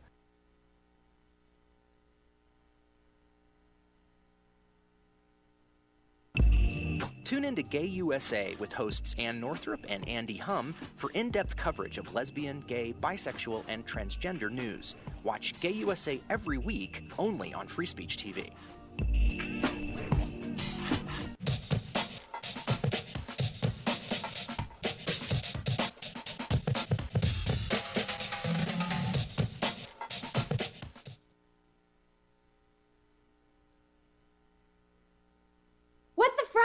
What the frack? What the frack? What the frack? President Obama, are you fracking kidding me? Reopen the EPA studies. In Texas, Wyoming, and Pennsylvania. Fracking pollutes our oceans. Fracking poisons our water. Fracking makes climate change worse. Fracking relies on toxic chemicals that cause cancer. Ban fracking now. Ban fracking now. Go on. Ban it. Ban fracking now. Please.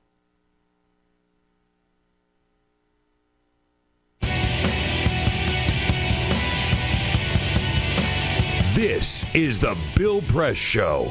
26 minutes after the hour. As we mentioned, there are some businesses in Indiana, a minority, I think a small minority in Indiana, that refuse to accept the fix to the so-called Religious Freedom Act, and they're going to continue to discriminate. Notably, Memory Pizza and Ice Cream, it's called, in Walkerton, Indiana. Here is their owner, Crystal O'Connor.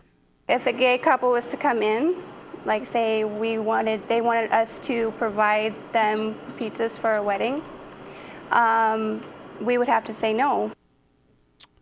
Now, Crystal, you obviously don't know many gay people. Because I know a lot of gay people. I don't know any gay person that's going to have pizza for their wedding, okay? Come on. I mean, classy. Yeah, classy, right? Number one. And number two, you do not have the right to refuse service to gays any more than you have the right to refuse service to African Americans. I mean, that's just not the way it works in this country.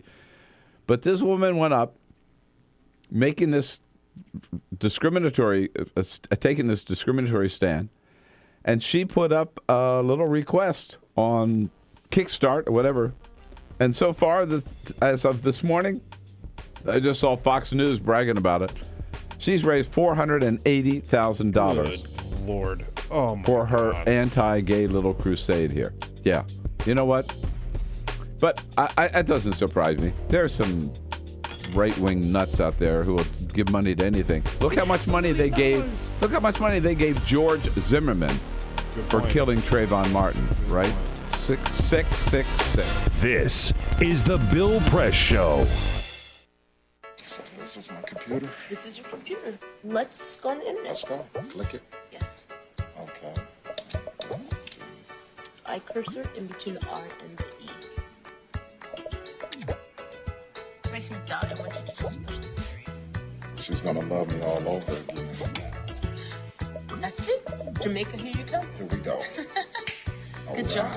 Thank you. And I did it by myself. Feel smarter. So, I'm kind of new here, but I've noticed a trend. My human does this funny thing where she goes around and gets all my toys, and then she hides them in that basket by the door. But it's always the same basket, and it's always in the same place. And then she acts so surprised when I find them, but, she's putting them in the same basket. Again. It's like, hello? That's where you put it last time. You were the worst at hide and go seek.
So, same time next week? Well, of course. Put away a few bucks, feel like $1 million. For free tips to help you save, go to Feed the Pig.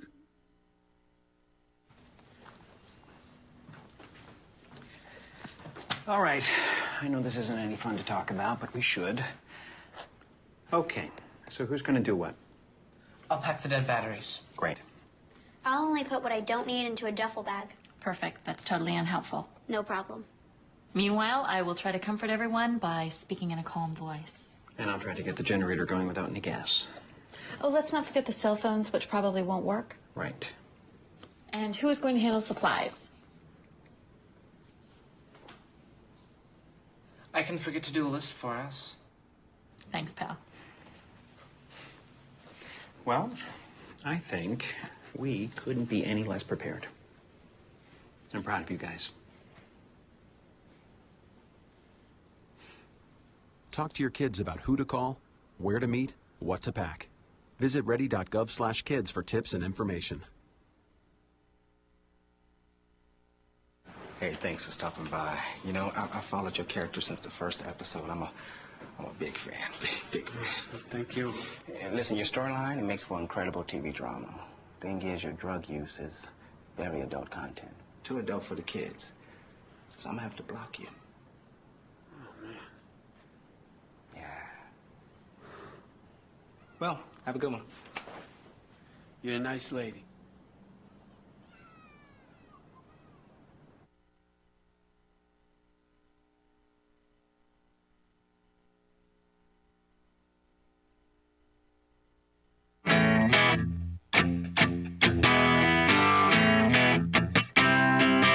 The most valuable morning radio show, according to The Nation magazine. This is The Bill Press Show. You got it. 33 minutes now after the hour. It is the Bill Press Show on Friday, April 3rd, Good Friday, here in a studio on Capitol Hill, Washington, D.C., and brought to you today by the Laborers International Union of North America. Terry O'Sullivan leading the good men and women of the Laborers Union, helping build a better America. That's their website, LIUNA, L-I-U-N-A, buildsamerica.org. President Obama, yesterday afternoon, into the Rose Garden to announce that after 2 years of negotiations and a very frenzied last 8 days, and extending the deadline another 3 days, negotiators in Lausanne, Switzerland, had finally reached a deal which the president says is a good deal. Today, after many months of tough, principled diplomacy, we have achieved the framework for that deal. And it is a good deal. Jeremy Herb with Politico, defense reporter for Politico, has been studying the details so far as we know them and joins us in studio this morning. Jeremy, good to see you. Thanks for having me. So the first thing to understand is it's not really the final deal, right? That's right. It's a framework of a deal, which was more than they initially thought they were going to get this week. But we still have to have the final technical details. There's a few unresolved issues hashed out, and they have now until June to do that. So they've set now a deadline of June to get the deal written and done and everything worked out to actually finalize it and finish right. it. And now you point out that it does go, at least I felt, and I've been, the last few days at the White House, all we've been talking about really is this deal and extending the deadline and what's in it and what's not in it. When I heard the president outline it yesterday, it seemed to me that it was a lot tougher, a lot broader than we thought it would be, that this framework would be. Yeah, it exceeded right? It exceeded expectations of a lot of people who study this issue, a lot of Middle Eastern experts. Iran has agreed to reduce the number of centrifuges from 19,000 down to a little over 6,000. Which is huge. That is, it's a lower number than a lot of people thought it was going to be.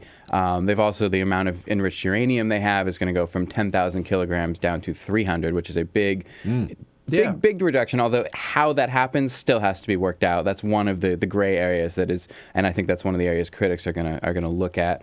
More inspections. Their heavy water reactor is going to be redesigned according to standards determined by the U.S. and the EU so that it can't produce weapons-grade plutonium.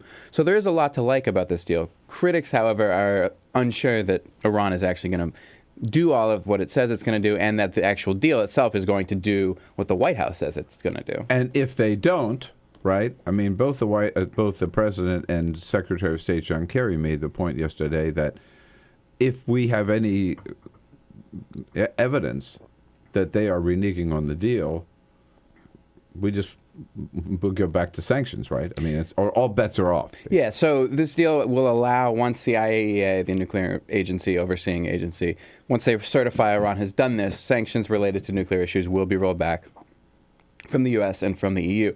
And now what the president says is that those sanctions can snap back. So if Iran reneges on the deal, if they are breaking the rules, if they're doing something they're not supposed to, we can put those back in place. It's a little unclear exactly how easy that really is, especially when you consider it's not just U.S. sanctions that are going to be rolled back, but it's also EU sanctions. So you're going to have to make sure everyone is on the same page here. Right. How long do we have to reach the final deal?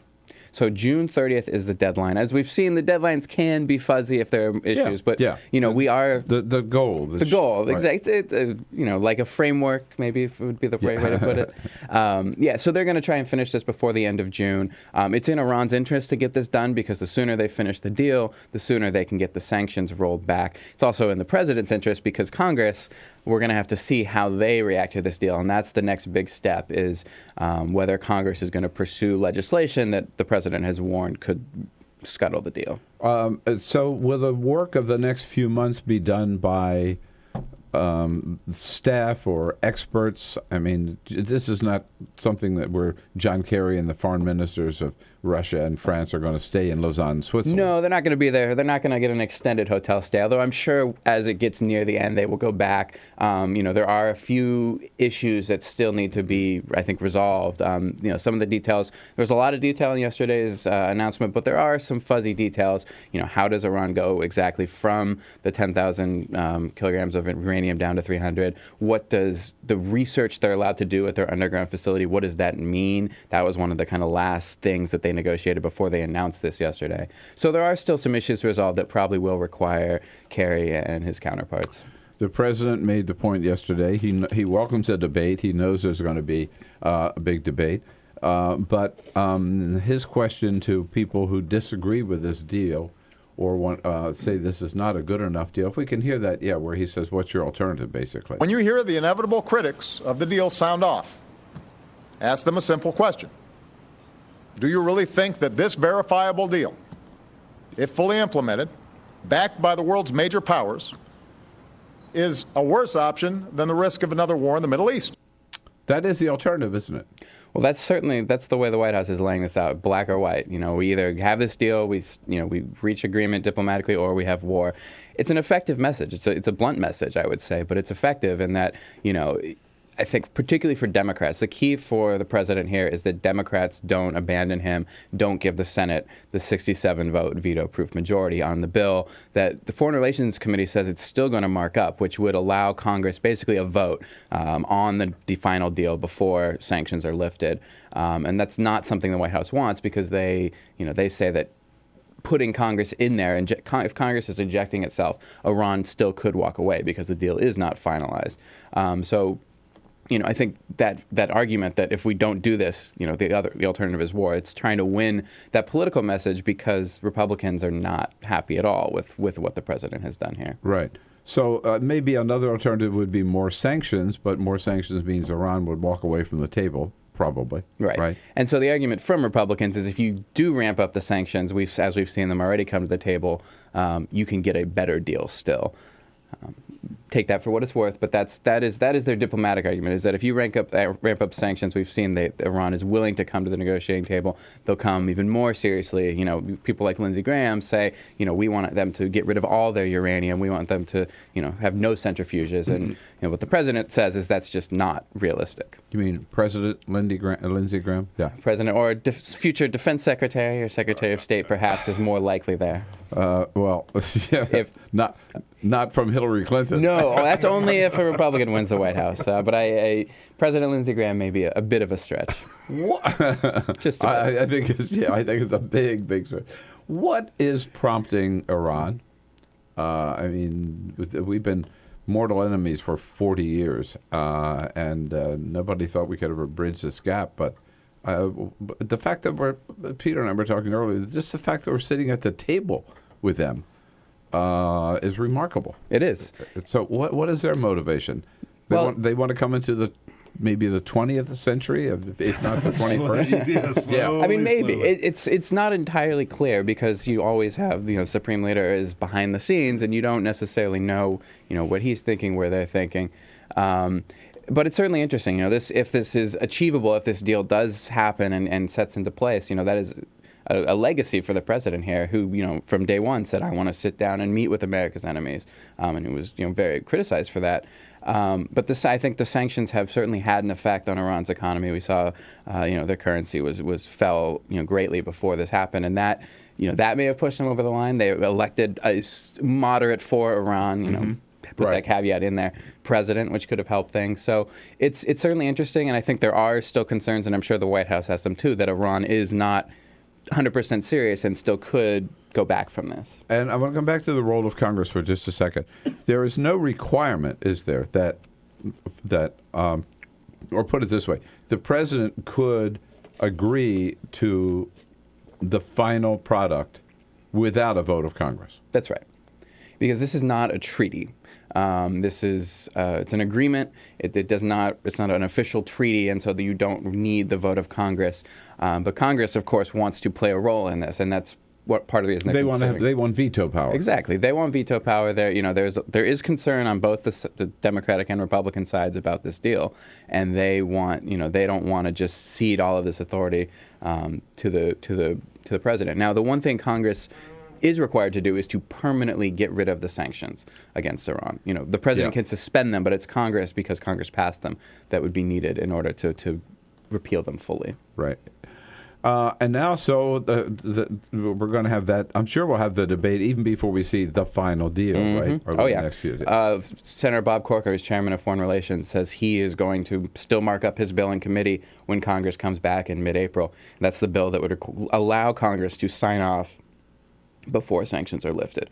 The White House does not want this bill, and they're already talking to Democrats, talking to Democratic leaders and rank and file to make sure that the veto-proof majority does not get there. All right, so the question is, how good a deal is this? Do you think it's a good deal? Do you trust this deal? Do you trust Iran to stick to the terms of this deal? And when we come back with Jeremy Herb, we'll also talk about Bibi Netanyahu, who says, this means the end of Israel if we go forward with this deal, or the end of Western civilization, or, well, not just Western civilization, the end of the world for Bibi. He can't emphasize how dangerous it is. 866-55-PRESS is our toll-free number. Join Jeremy Herb and me on the other side. This is the Bill Press Show.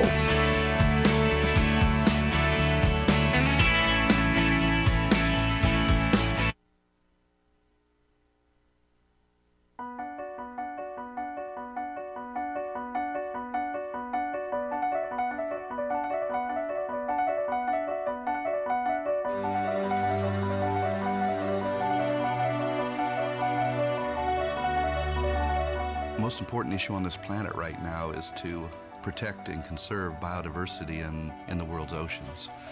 And I don't think people realize just how intimate our connection is with the oceans themselves. Not only do they provide the very foundation of life and control our weather, but life just simply could not exist without a healthy ocean. The real problem, though, is apathy. It's all out of sight.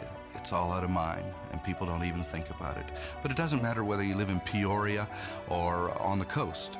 The fact is, whatever happens in the ocean affects all life forms on the planet Earth. If the oceans die, then civilization collapses. We all die. We cannot live on this planet without the oceans. This is, in fact, not the planet Earth. It's the planet ocean, but because we're a land-dwelling species, we refer to it as Earth. But it is the planet ocean, and the oceans are the heart and the foundation of all life on the planet.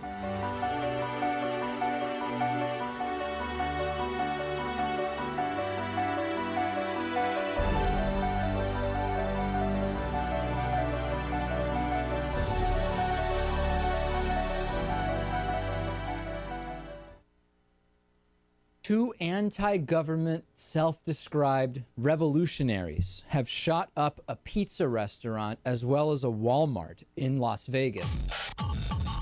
The internationally syndicated political series, The David Pakman Show, provides progressive talk, analysis, and interviews with the nation's youngest radio and television host, David Pakman. Find out more and catch up on all the latest episodes by visiting our website at freespeech.org.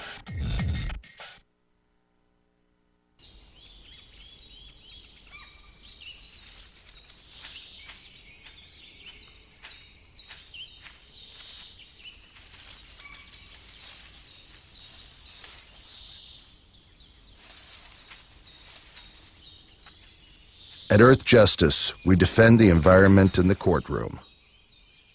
Join our fight. When you take a seat, you take a stand.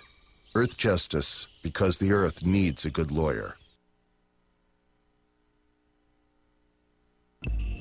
Tune into Gay USA with hosts Ann Northrup and Andy Hum for in-depth coverage of lesbian, gay, bisexual, and transgender news. Watch Gay USA every week, only on Free Speech TV.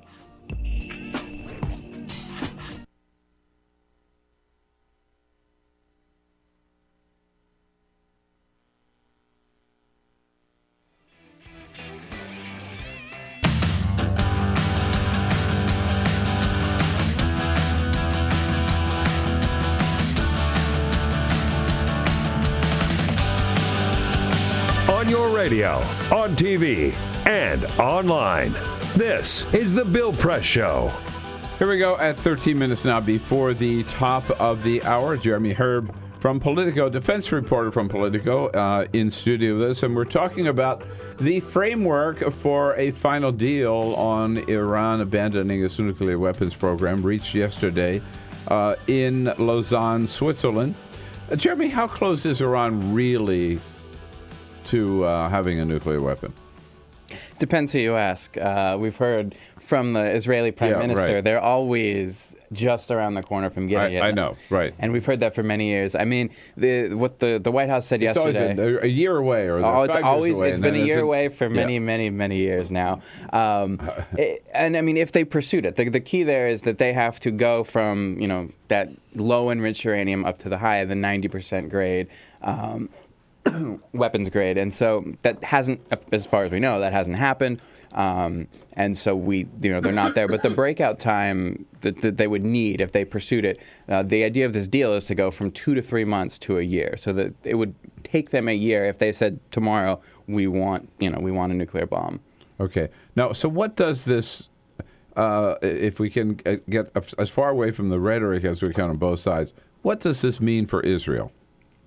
Well, that's a very good question. It depends on whom you ask. Exactly, I guess, right? and there's lots and lots of rhetoric when it comes to Israel. Obviously, the Iranian leaders have said they want to wipe Israel off the map, and so there is concern from Israelis leaders that if Iran gets a nuclear weapon, it would have disastrous consequences for the world, but particularly for Israel. We heard the Prime Minister yesterday was not happy with this deal. He hasn't been happy with it for since before it really existed. And I think we're going to hear a lot more from Benjamin Netanyahu just about how bad this is. Right. But it does impose certainly, let's put it this way. A nuclear-free Iran would be a big plus for Israel. Absolutely. Right? Yeah. But so if this plan were to succeed, Israel would be in better shape in terms of one mortal enemy not having the capacity to have the nuclear weapon. I think that's exactly right. The argument you'll hear from the Israelis is they don't suspect this plan is going to succeed. They don't think Iran will actually follow through with this deal, will actually stop trying to pursue a nuclear weapon. Right. And the president and Bibi Netanyahu spoke yesterday, and we'll see. Now, if we could talk about some of the power plays in the region. The players there, I must admit, we were talking with Joe Cirincione from the Plowshares Fund about this the other day. I just wish everybody over there had to wear name tags, because I can't remember who the Sunnis are and who the Shiites are. It's a complicated, and it's what's remarkable is all of this is going on there and yet this nuclear deal was reached. It sort of was in this vacuum that Iran and the U.S. and the Western powers were negotiating here, because we're sort of aligned with Iran in Iraq, and we're against Iran in Yemen, and it's a very confusing, to say the least. Okay, so which leads me to the role of Saudi Arabia. Yes. Right.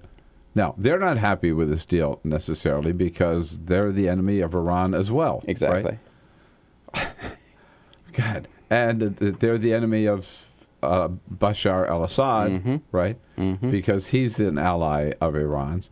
And so isn't this really an ongoing religious war between the Shiites and the Sunnis, and we're sort of caught in the middle of it? It's certainly in country after country after country. Yeah, I mean, it's playing out that way more than I think it has in a long time, because we're seeing so many conflicts pop up here, where it is Sunni versus Shia there, and it's interesting, as we said, who we're aligned with depending on what's happening. Right.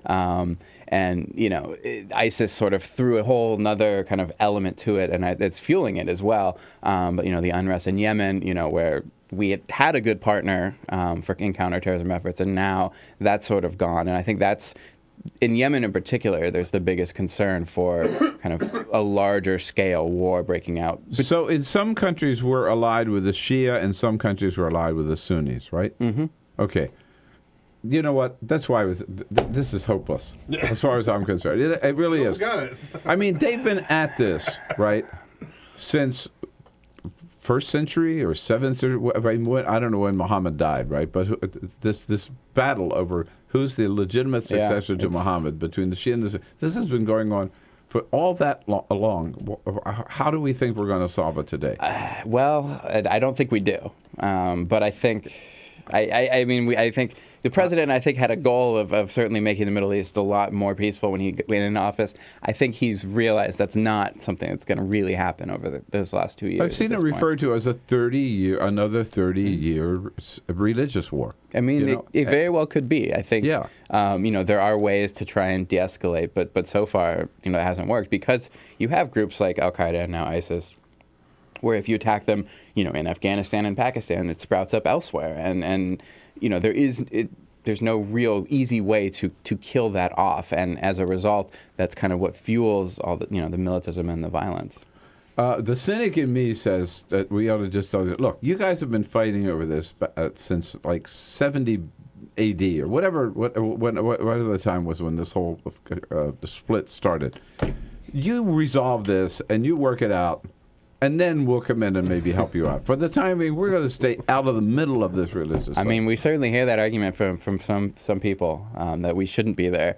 To bring it back to the Iran deal, of course, if we keep Iran from getting nuclear weapons, we keep Saudi Arabia from getting nuclear weapons, and it's not a nuclear feud as opposed to just a regular feud. And that is a plus, too. Yeah. All right. Well, you help us sort it all out, Jeremy, and for that we're very, very grateful. And we don't blame the continuing unrest over there on you. I appreciate it. Politico.com is where you can follow the ins and outs of all of this deal and the best analysis you can get. A very good piece by Edward Isaac DeVere on your website this morning about what's in store, what this means for President Obama's legacy. Here on the Bill Press Show. Speaking of the president, he's in Salt Lake City. When I come back, I'll tell you what he's up to today on his schedule.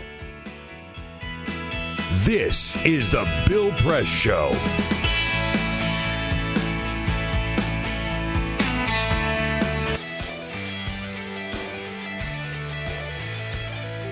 All right, almost 2 hours down. We got another good hour to go before we head into the weekend, and a great hour coming up here. Hour number 3 today with Karl Frisch, a Democratic strategist, here for the entire hour as a friend of Bill, and we'll be joined by Mary Kay Henry, one of our country's great labor leaders and head of the SEIU.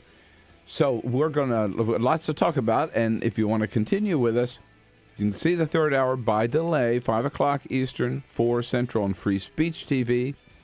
But if you want to see it right away, go over to our video stream, youtube.com/TawkrTV, TAWKRTV. And we will look for you on the other side of the next hour for hour number 3.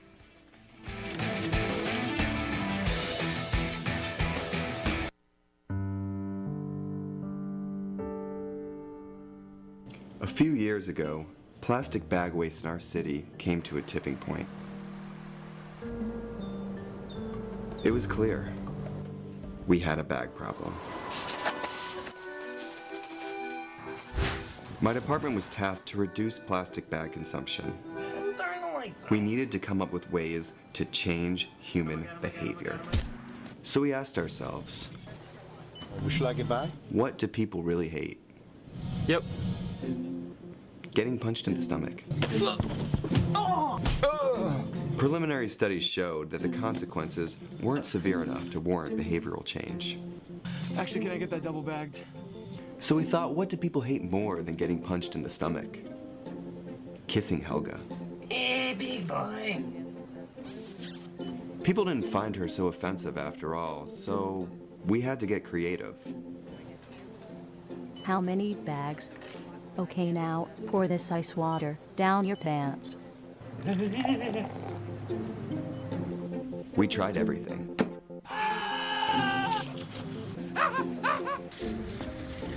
Eat this rat. Defuse this bomb. Even fighting your clone. After blowing through millions of dollars of government funds on research, I came up with a brilliant idea. Why don't we just charge 5 cents per bag? That's a stupid idea. Would you like a bag? Yes. 5 cents a bag. 5 cents? 5 cents? Do I still have the option of getting punched? Honestly, I don't know how everyone else missed it.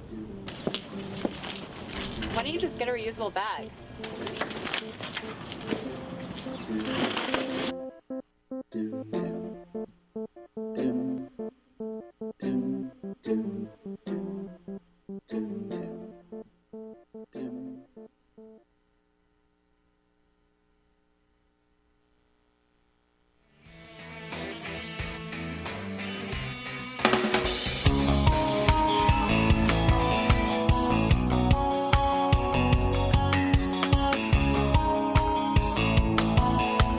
This is the Bill Press Show.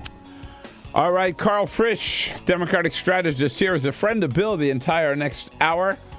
And we'll be joined by Mary Kay Henry, president of the SEIU, to talk about McDonald's. President Obama, there are now 49 states that he has visited as president. Utah, check it off.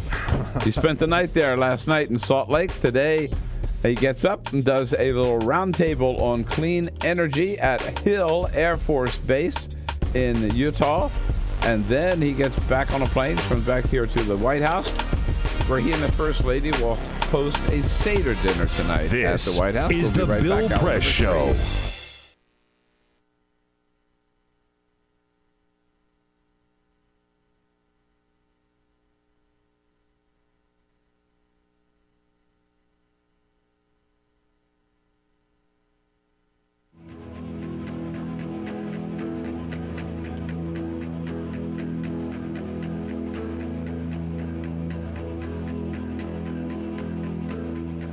West here reporting from Houston, Texas for Climate Desk. Now, one of the biggest uncertainties in climate science right now is the role of clouds. What better way to work that part out than flying right through them?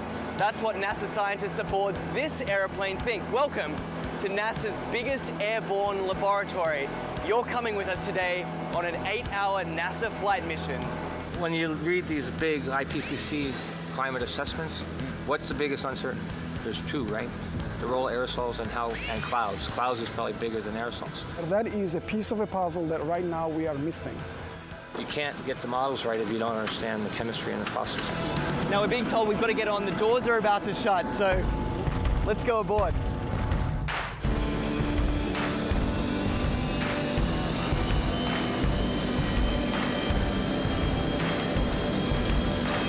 Every time you turn on the weather, every time you hear a climate change prediction, that information has to come from somewhere. And it starts by getting sucked out of the air from planes like this.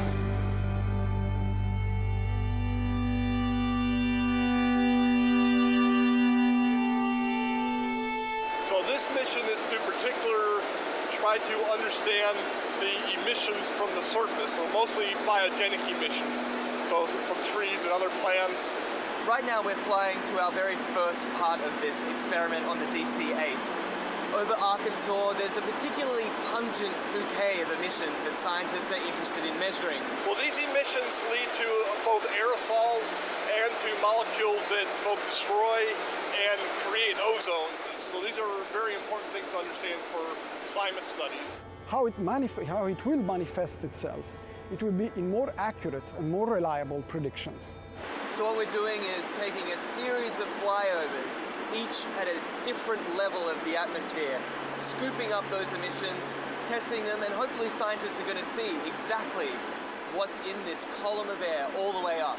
The data that we collect in one flight can keep busy 60 scientists and students for 3 years, 4 years. We're still studying data from data collected 20 years ago.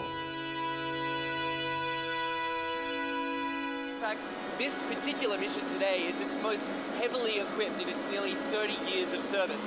Each one of these consoles here is a specially equipped scientific instrument designed to collect all sorts of different data in real time. And this instrument here tracks the sun. We're looking at mist chambers. They're used to strip soluble gases. This black line is the CO2. It's about 390 ppm right now. We're putting these filters in the bags and we've got the aerosols that we trapped out of a certain amount of air. And so we're sampling up here about 150 liters a minute. That ultimately flows back into the operational models. It flows back into what goes on TV every day. Anyway, I got to get this sample going. You do it. It's a busy man at work. We can't let him rest. Well, get this. We've just spent 2 hours crisscrossing this one cloud formation. In, back out again, back in again. Then they grow, and we track them as long as we can, and then we let it go. Even one cloud can hold a host of answers to the mysteries of climate change.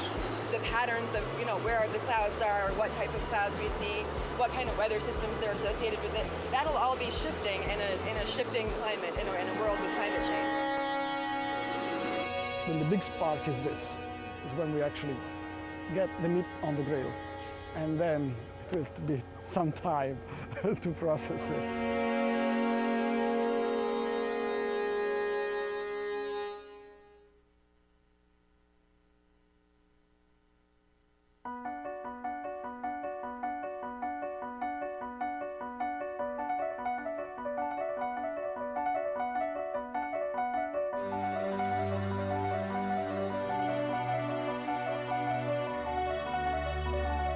The most important issue on this planet right now is to protect and conserve biodiversity in the world's oceans.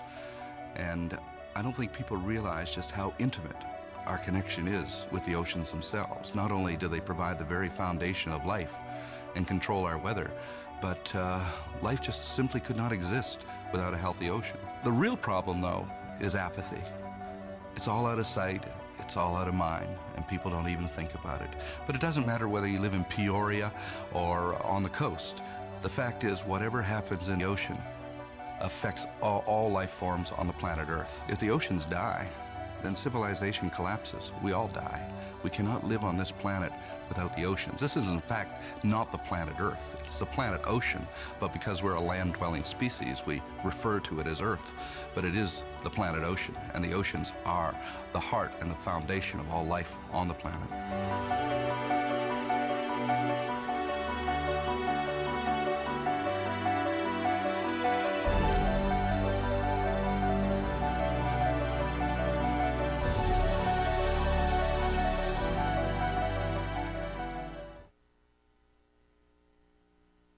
What the frack? What the frack? What the frack? What the frack? President Obama, are you fracking kidding me? Reopen the EPA studies. In Texas, Wyoming, and Pennsylvania. Fracking pollutes our oceans. Fracking poisons our water. Fracking makes climate change worse. Fracking relies on toxic chemicals that cause cancer. Ban fracking now. Ban fracking now. Go on.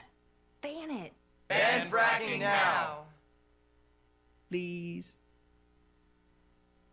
Two anti-government, self-described revolutionaries have shot up a pizza restaurant as well as a Walmart in Las Vegas. The internationally syndicated political series, The David Pakman Show, provides progressive talk, analysis, and interviews with the nation's youngest radio and television host, David Pakman. Find out more and catch up on all the latest episodes by visiting our website at freespeech.org. This is the Bill Press Show. We've got a deal, said the president in the Rose Garden yesterday, and it's a good deal, and it sure looks like it. Hey, hello, everybody. What do you say? It is Friday, April 3rd. That's Good Friday for Christians around the world. Every Friday is a Good Friday as far as I'm concerned. I don't care what your faith is. And it's good to see you this Friday as we come to you live from Washington, D.C., our nation's capital, and our studio here on Capitol Hill. House and the Senate may be out of town, but we're still here, and there's lots to talk about. Yes, a nuclear deal in Iran, and Governor Mike Pence and Governor Asa Hutchinson signing so-called fixes to the so-called Religious Freedom Restoration Acts in Indiana and Arkansas. Lots to talk about. We can't wade through it all without the help from our friends. No better friend than Karl Frisch here as a friend to Bill the entire hour, Democratic strategist and all-around troublemaker. Hello, Karl. Hey, Bill. How are you? All right. Good to see you. Good to see you. Thanks for coming in to stir a little trouble up with us. My pleasure. Yeah. We haven't seen you in a while. So No, I've been building my pizza parlor. Oh, okay. Well, with more gays getting married. Before you even offer, no gay weddings at my pizza parlor. Do not go to my GoFundMe page and give me money. I would like a vacation. Do not give me $300,000 for being an idiot. We know what he's talking about, and we'll find out more about the pizza. What is it? Memory pizza. Yes. Right. Memory pizza. Oh, yeah. You couldn't come up with a gayer name for a pizza place, by the way, right? Memories like the corner of my mouth. I just sang on the radio. Fantastic. Karl Frisch joining us with Team Press, Peter Ogburn and Elisa Murphy. Hello, hello. Hello, Bill. Hey, good morning. Happy Friday. Yes, indeed. Alicia Cruz here. I'm ready to take your calls, and if you enjoyed Karl's crooning on television, you can thank Cyprian Bolding for that, our videographer. That's right. My pizza parlor is Cat's Pizza, which is named after the musical Not My Ingredients. Oh. Unless, that's what you want on your pizza for your gay wedding. Well, we do have, we might as well hear from Crystal O'Connor right now. She is the head of Memory Pizza in Watertown or something, some little burg in Indiana, talking about her right not to serve. If a gay couple was to come in, like say they wanted us to provide them pizzas for a wedding, we would have to say no. Now, how many of you've been to a lot of sort of same-sex marriages. How many of them had pizza as the main course? Bill, I think you're confusing the point here. I've been to many a gay wedding where a nice, Tuscan flatbread with maybe like a chèvre, just a chèvre on top. And that's what they serve, right? Yeah, at Memory's Pizza in sure. Podunk, Indiana. Yeah, I'm sure. Pizza. I mean, she sounds, like a gifted artisanal chef. So Walkerton, Indiana. I just found it here. Yeah. Right. Yeah. This is. By the way, they used to name towns after what they did there. Walkertown sounds fun. Yeah. Tennis balls on the end of it. Walkertown. I think they are so lucky. $260,000 if you live in New York, San Francisco, Los Angeles, D.C. That's a lot of money. But in Walkertown, Indiana, $480,000. Oh, it's $480,000 now? Yeah, she's up to like $500,000 now. Yeah. Is that not insane? Right. Oh, by the way, these are the exact type of people who go bankrupt after winning the lottery. Yes. Yeah. So, right. Yeah. She's going to be on like Celebrity Apprentice coming soon when Donald Trump announces that his exploratory committee was just a ruse. TikTok Donald. Yeah. By a lot of timeshares with $500,000. Right. But I'm thinking of all these same-sex couples in Indiana who say, "Oh, damn, we can't have pizza for our wedding." Yeah. No, I mean, Maybe the lesbian couples. No, I'm just kidding. I'm just kidding. That was Karl. That wasn't No. That wasn't Peter. Look, I mean, what it comes down to is this is explicitly what the problem is. Places like this. Yeah. We're not talking about educated religious folks who have taken a serious look at these issues. Who might have read the Bible. Right. Or, would be consistent in their beliefs and say, look, I don't feel comfortable serving the weddings of Jews or people of mixed faith or mixed race or gay people or whatever. They're not religiously consistent, right? Which would be something that you could comprehend, right? You could look at them and go, you're just ignorant. Let me educate you. These people aren't even ignorantly consistent. Because you hear these florists and people get quoted and they'll say, I won't do a gay wedding. It's like, well, do you check to see if they're of mixed faith? Mm-hmm. Well, no. What about adulterers? Are you checking to see if they're virgins? No. So what is it about these people that the gay thing is the one thing in their book that they say is the inspired word of God? What is it that's the one thing? And by the way, all of those things that I just mentioned, mixed religions, virgins, adultery, those things are all explicit in the Bible. A lot of the gay stuff is open to interpretation. Well, Jesus never said a word about homosexuality in the Bible. So, you have to go to St. Paul or you got to go back to Deuteronomy. Right. But if you look at the New Testament, the Gospels, not a word. Not a word. And there's You're actually right. indications that there's same-sex relationships in the New Testament and the Old Testament. Oh, yeah, I went there. I know. I mean, it's controversial, but I'm not going to go there with you. It's controversial. It's controversial, but the point is there's all kinds of interpretation here. And the thing about living in a pluralistic society is that you can have those beliefs, but they can't infringe on mine. Exactly. And my beliefs can't infringe on yours. Yeah. Which is why Mike Pence was just an idiot to say, well, tolerance is a two-way street. In other words, I can be a bigot and I can be a hater and I can discriminate and you've got to tolerate. And it's only public accommodation here, right? I mean, they're not going to force you to make pizza for a gay wedding. But if you have a business and you want to make money and you want to serve weddings, you have to serve indiscriminately. Sure. You got a public license to have a public business. You're providing You're getting electricity, service. You're using the paved roads, and so on and so on and so on. Got it. All right. Well, we got that resolved here. Karl, that's why it's good to have Karl Frisch in the studio. You still want to do a full court? Bring it on, homie. Bring it on. All right. We'll get right to back to whether Mike Pence and Asa Hutchinson have solved this issue once and forever. But first, Peter. This is the Full Court Press. Just a couple of other stories making news. The only reason I wanted to do Full Court Press, Bill, is to let you know that yesterday Netflix announced that they have renewed House of Cards for a 4th season.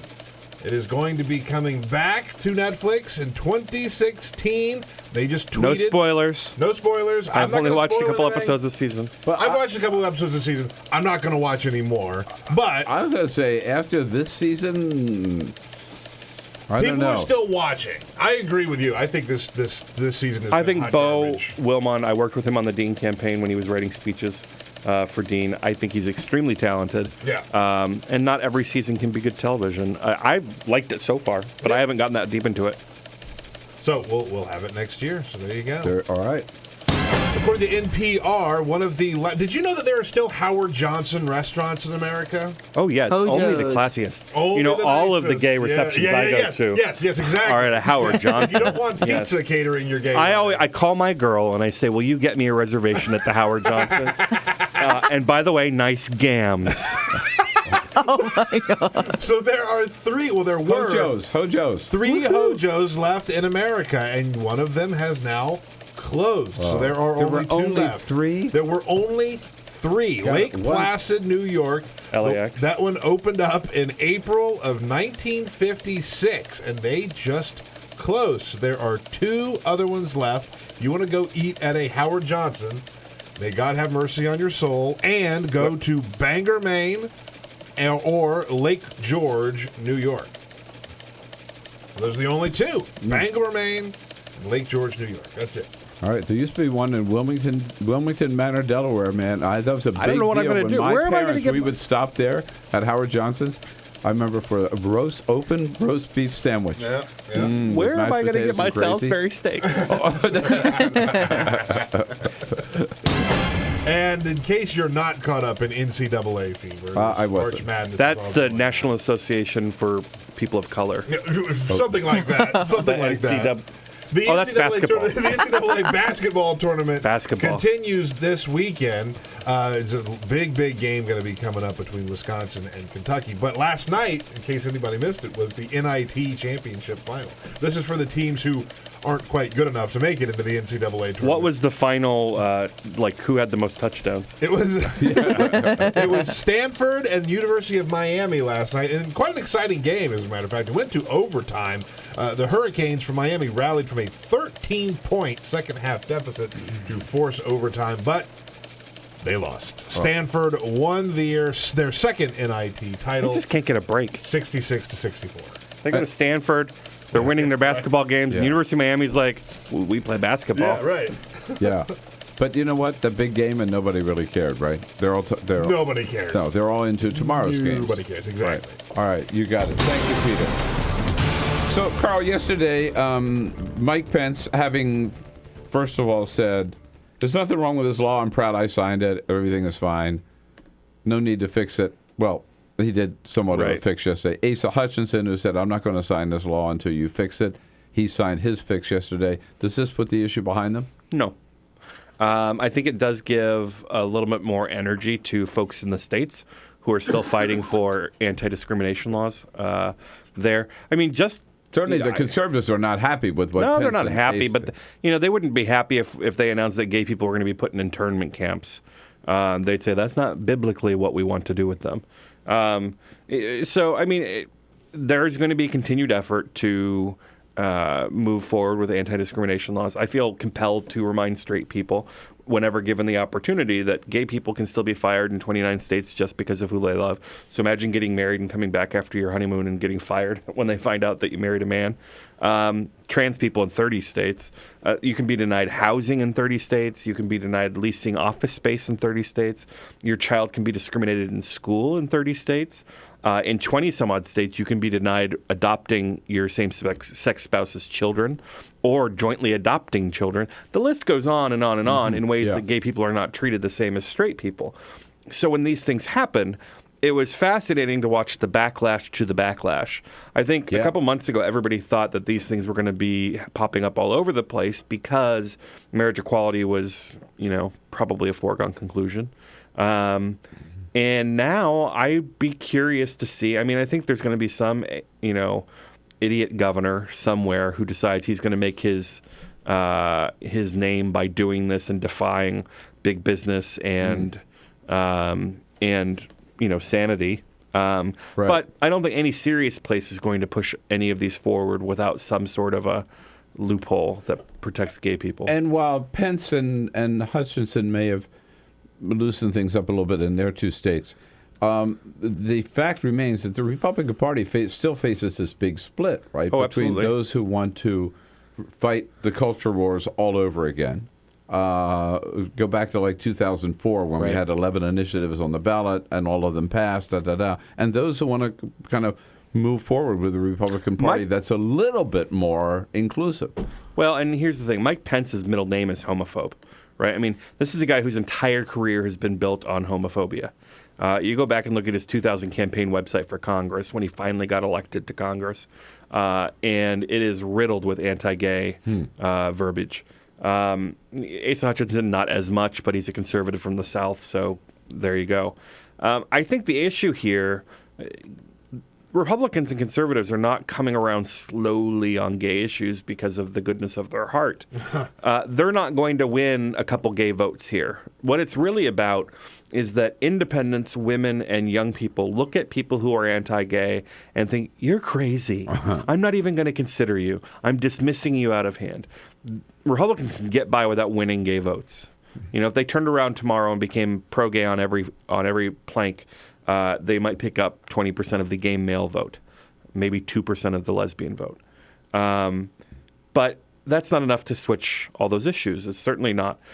What is enough is thinking, well, if we want to ever be considered by most women, most young people, and most independents, then we've got to come around on these issues, which is why it was weird to see, but telling to see the 2016 candidates line up in favor of discrimination. Right. Because, you don't get to the nomination without going through Iowa, and you don't get through Iowa without, putting on what is basically the 2016 version of the hood and cape. As we mentioned yesterday, to me, it was particularly surprising that Jeb Bush, of all people, would go.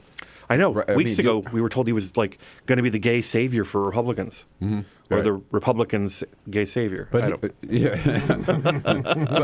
he didn't say, well, we got to do something like this. This law may go a little too far, or they had the best of intentions, maybe, but they overplayed it, or something. No, he just went full bore in support of the law and Mike Pence.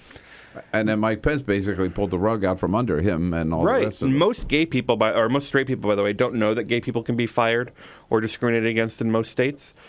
So all of these are opportunities to remind people that that's the case, the law of the land. And what it does is, first of all, it shocks people who don't follow politics, right? They think, are you kidding? That's still the law of the land? I didn't know that. And are you kidding me that Jeb Bush supports it? That's crazy. Yeah. So it's doubly hard on these Republican candidates when you think of what their prospects would be in a general.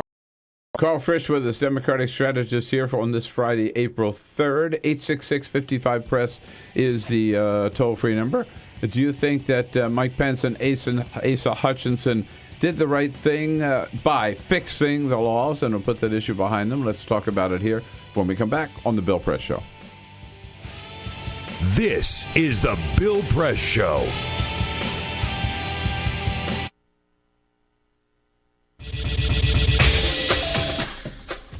Tune into Free Speech TV for Democracy Now!, a national, independent, award-winning news program bringing you people and perspectives rarely seen on corporate media. Grunt work. Love it, hate it, useful, not useful. Necessary. Our social entrepreneurs are people who have been on the front lines of social change. I've learned so much from talking with them. This is Cafe Impact, and I'm Jonathan Lewis. I will say that I think is a challenge for anyone, especially the new workforce as they come in, is the ability to accept grunt work with grace. The most boring, awful details are the most important elements of doing this work. From the way you save names in your Rolodex to the way you bank and you deposit checks. The truth is, this work isn't glamorous, it's rewarding. You don't go into this for the glamour, you go into it for the impact. And so it takes that determination to do the scut work to actually get anywhere. It can be really challenging in a first job for someone who's coming out of finishing school to have the enthusiasm that they do to make the type of social impact that they've dreamed of. And now they're here in this first job, and all of a sudden they're shouldered with all this grunt work. And they don't understand, and they don't get it, and they're resentful. Talk more about the power of answering phones. Sure, I did that myself, took out the trash, cleaned offices when I had to, and it's all good. There's power in being a good team player and being somebody who sometimes has to support other people's leadership before you get to have your own moment in the sun. Is it hard to wait?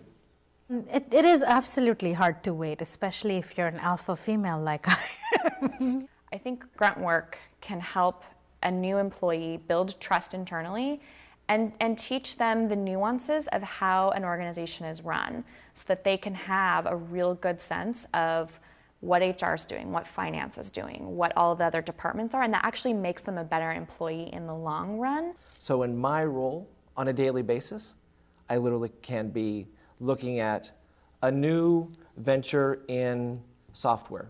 We could be looking at a microfinance deal. I could be making coffee, taking out the trash, and riding a tractor on any given day. Have you found people who thought it was demeaning that they were given this job, work in the front office and make the coffee when they graduated with all A's from this great university. And, yeah, people like that just don't last very long in our world. If your approach to life is that, you're so smart and you're such a fabulous entrepreneur that you can't understand why people aren't giving you opportunities, it's really hard to advance.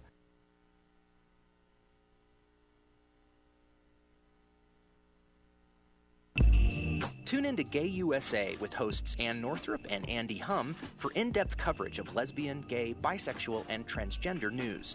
Watch Gay USA every week, only on Free Speech TV.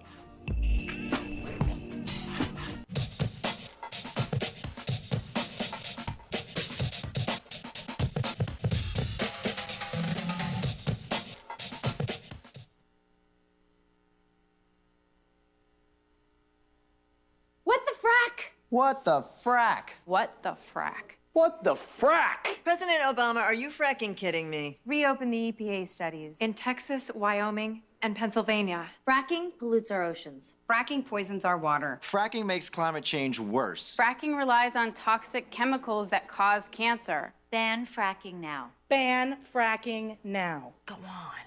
Ban it. Ban fracking now.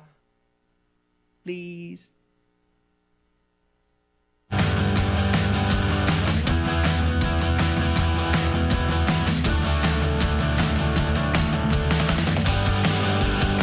This is the Bill Press Show. 26 minutes after the hour, the president of the Service Employees International Union, the SEIU, the Honorable Mary Kay Henry, joining us in the next half hour, us meeting. Karl Frisch here is a friend of Bill this entire hour. Is that why you're wearing purple? That's it. All right. Hey, Karl, to me, one of the refreshing things about this whole flap over RFRA has been the corporate community coming out pretty strongly against these laws, saying just, look, it's bad business to discriminate, right? Yeah, I'm torn. Here's why. They also gave tens of thousands of dollars to elect Mike Pence. So I think it's amazing, and this never would have happened without the support of corporate America. In fact, I think the only thing that will ever get Republicans around on gay stuff is corporate America. Sure. The problem is there are plenty of pro-gay Republicans. Corporate America doesn't seek to find them and support them. They do, on the other hand, put hundreds of thousands and millions of dollars behind anti-gay wackos. We could all save a lot of time if the Eli Lillys and the, Angie's Lists and everybody else of the world didn't support anti-gay crazy people. I get that you think that Republicans are better for big business. I would disagree, and I would say that you have a lot more room to wiggle economically on the Democratic side and a lot less room to wiggle around on the gay and civil liberties side on the Republican Party. But if you want to support Republicans, fine. Don't support the anti-gay ones. Mm-hmm. Right. Even NASCAR came out against the end. That was amazing. Yeah. Yeah. I mean, if you're too extreme for NASCAR, right, you're pretty extreme. That's right. All right. Mary Kay Henry, SEIU, coming up next. This is the Bill Press Show. This is my computer. This is your computer. Let's go on the internet. Let's go. Click it. Yes. Okay. I cursor in between the R and the E. Pressing dot, I want you to just push the period. She's gonna love me all over again. That's it. Jamaica, here you come. Here we go. Good job. Thank you. Thank you. And I did it by myself. Feel smarter. So, I'm kind of new here, but I've noticed a trend. My human does this funny thing where she goes around and gets all my toys, and then she hides them in that basket by the door. But it's always the same basket, and it's always in the same place. And then she acts so surprised when I find them, but, she's putting them in the same basket. Again. It's like, hello? That's where you put it last time. You were the worst at hide and go seek.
So, same time next week?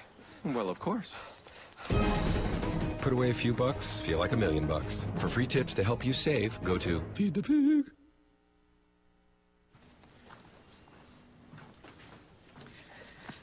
All right.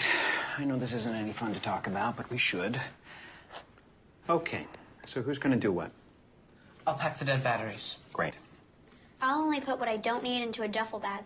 Perfect. That's totally unhelpful. No problem. Meanwhile, I will try to comfort everyone by speaking in a calm voice. And I'll try to get the generator going without any gas. Oh, let's not forget the cell phones, which probably won't work. Right. And who is going to handle supplies? I can forget to do a list for us. Thanks, pal. Well, I think we couldn't be any less prepared. I'm proud of you guys. Talk to your kids about who to call, where to meet, what to pack. Visit ready.gov/kids for tips and information. Hey, thanks for stopping by. You know, I followed your character since the first episode. I'm a big fan. Big fan. Thank you. And listen, your storyline, it makes for incredible TV drama. Thing is, your drug use is very adult content. Too adult for the kids. So I'm gonna have to block you. Oh, man. Yeah. Well, have a good one. You're a nice lady.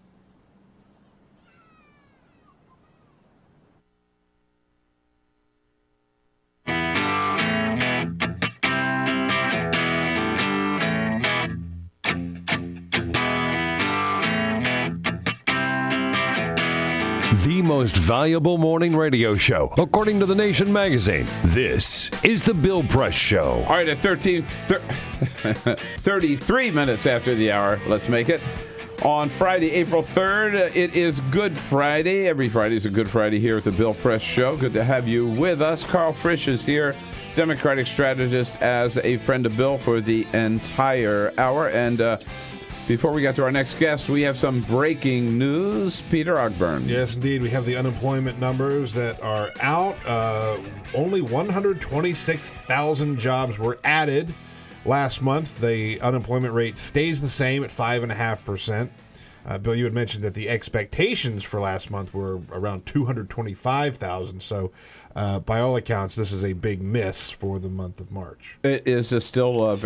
adds jobs, though. Still adds jobs. For Still what? adds How many jobs. months in a row? Like 7 years in a row? Yeah, it's in positive direction. I forgot how many months in a row of plus numbers, and it's over 100,000. The last 6 months have been over 200,000. Last month alone, February, was almost 300. 295,000. So it is down, but still moving in the right direction. And we'll be hearing more about that, and I'm sure, from the president this morning in Salt Lake City at his roundtable on clean energy. Well, we learned this week, I think, Karl, that protests can be effective, and all these protests on behalf of fast food workers, particularly at McDonald's across the country, have resulted in McDonald's announcing that, at least for some of its employees, they're going to get a pay raise. A person chiefly behind those very effective movement on behalf of fast food workers is the president of the SEIU, the Service Employees International Union, Mary Kay Henry, who joins us on our newsline this morning. Mary Kay, good to have you back with us this morning. Great to be with you, Bill. How far does this agreement go, and how good is it? Well, the McDonald's pay raise leaves out 750,000 workers. Leaves out? Leaves out. How many does it cover? We think it covers about 90,000 workers, and the average increase is between 89 cents and 90 cents per worker. And while it's an important demonstration that when working people stand together, companies make decisions to improve jobs. McDonald's hasn't raised wages beyond minimum wage in states across this country for decades. So that's an important first step. We obviously think it doesn't go far enough. This is a company that makes $5 billion in profits every year. It's a company that chooses to pay people in Denmark $21 an hour, in Australia $19 an hour, and they still sell plenty of meals. And so we know it's possible for them to both make sure people can earn a living wage and continue to be profitable. They don't have to say that they can only do one or the other, and it's time that they do both in the U.S. as well. So, first of all, just could they only did even this little bit, they only did in the stores that the corporation controls, correct? Not. Yeah, we believe the corporation controls every store. That was my next question. Yeah, we think it's kind of a fiction that somehow the franchisees make their own decisions, because every Coke that's sold, every napkin that is used, every straw is centrally bought and measured. Scheduling is centrally controlled by a computer. So we know that if the company had made the decision to include the franchisees, they could have. They're in court against the workers right now, trying to say to the National Labor Relations Board that they are not a joint employer, that the corporation does not control the franchisee owners. We have lots of evidence that that's not true, and so they're on an appeal in a circuit court right now in New York City, and I think that's why the wage increase didn't cover everybody. Yeah, got it. Well, it's interesting to me. This is Karl Frisch here, and I'm curious. We've been told for so long by certain elements of our debate here that raising the minimum wage would cost jobs. So I'm curious when you think McDonald's will be going out of business? Right. And it's really interesting to watch. In Seattle, there's incredible job growth. I know that we just celebrated in Seattle the first step up to $11 an hour as those workers march to $15 in the next 2 years. And there's more small business growth and new jobs being created in Seattle and San Francisco than anywhere else in the country. And so we think that's really a big myth that we've all been told for too long, that somehow raising the minimum wage kills jobs. It has never been proven true. Never. Right. And the opposite. I've heard it for 30 years. Yeah, it's just the opposite. More money in the pocket, more money in the economy. Right. So, Mary Kay, what I would assume then that the movement, right, the protests are not going to stop just because of what McDonald did. No, they're going to expand. Workers were celebrating all over Facebook and social media yesterday. I was with Sahar, this fast food worker who's leading the movement here in the Bay Area. Just 2 nights ago at UC Berkeley, we did a panel together, and she said, we're not going to stop till we get 15 and a union. And for her, the union is the most important thing because it makes the collective action that she's seen already. She's gotten 50 cents in raises just from the actions she's taken. She knows it makes a difference. So on April 15th, there's going to be the largest demonstration yet in the fast food worker movement. They made the decision to strike the day before McDonald's made their wage announcement. They're going to be joined by adjunct faculty professors that are forming unions all across the country in a movement called Faculty Forward. They're going to be joined by child care workers who are uniting together in 10 states because they know that the workers who are underpaid in this economy are having to make terrible choices about how to care for their children, and yet the women who are trying to do early education of children still don't earn a living wage. They live in poverty themselves. They're going to be joined by home care workers who want to do the best for seniors and the disabled in this country and are also being paid minimum wage, no overtime, no guaranteed hours, no Social Security for both home care and child care workers. And then airport workers who struck in Philadelphia yesterday are going to be demonstrating at 20 airports around the country. Whoa. We're linking arms with Walmart workers who, have been demonstrating for the past 2 years as well. And so I think what we've seen in the fast food workers movement is a turn from simply fast food to everybody.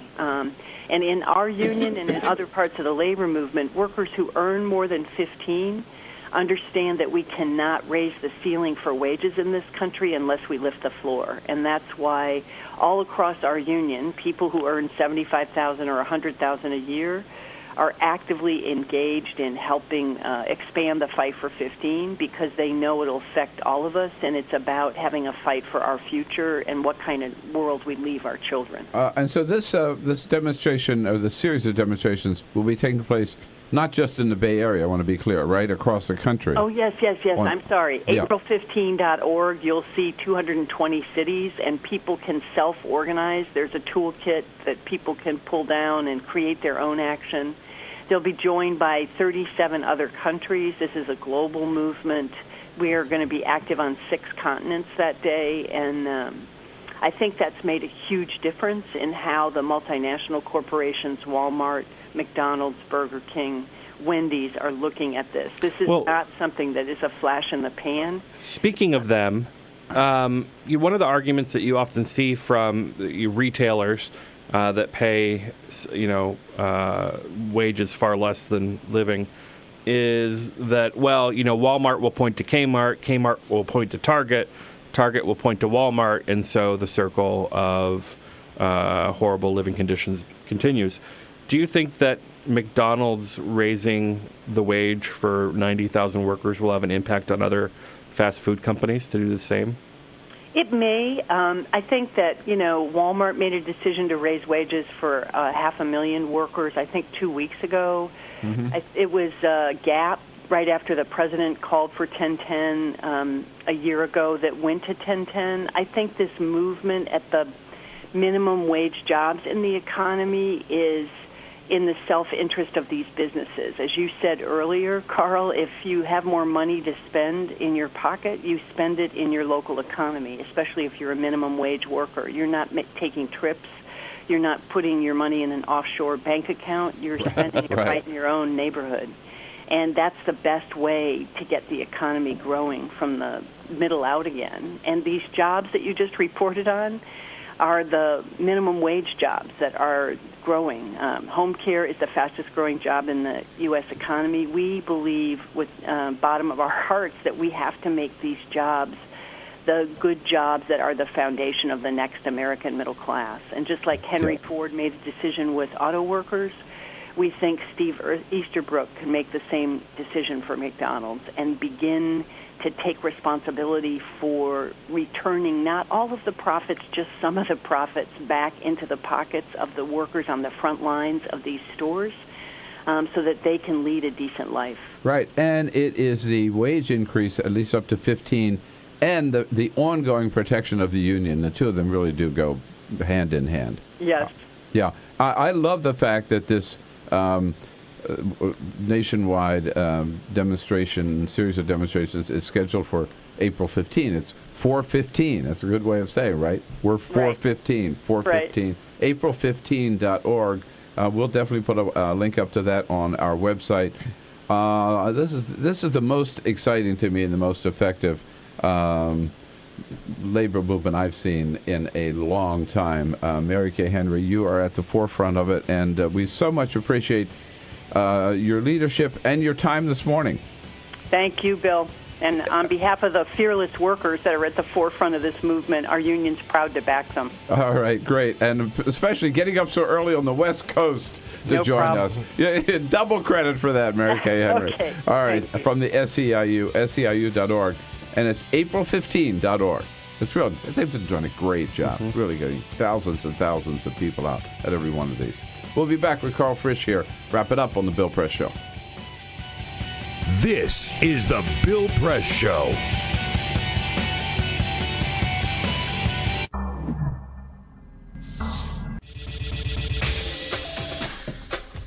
Tune into Free Speech TV for Democracy Now!, a national, independent, award-winning news program bringing you people and perspectives rarely seen on corporate media. I'm the retired bishop with the Episcopal Church as the bishop for all chaplains in federal service. I read that there was a group of people that represented a sense of injustice that I had. We'd lost Zuccotti. I mean, there was a kind of a hope that maybe Trinity Church would be gracious and give refuge. We picked this day where we would gather and demonstrate that Trinity was closing its ears to what was happening. We marched around the block, and I realized that, my goodness, they're carrying a ladder. And I thought, well, this is...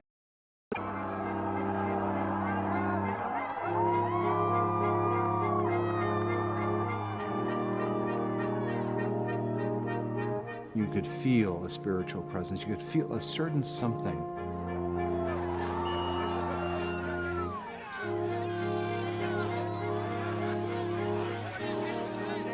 And then the cops came in. It got brutal.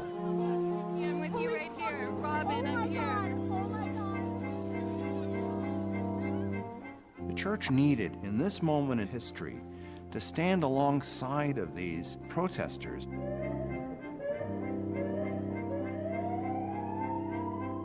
truth of Christ is found in the pews, is found in the institutional church, but it is also found in the streets. It's found in the honesty and the integrity, the insistence of people that you find in Occupy Wall Street.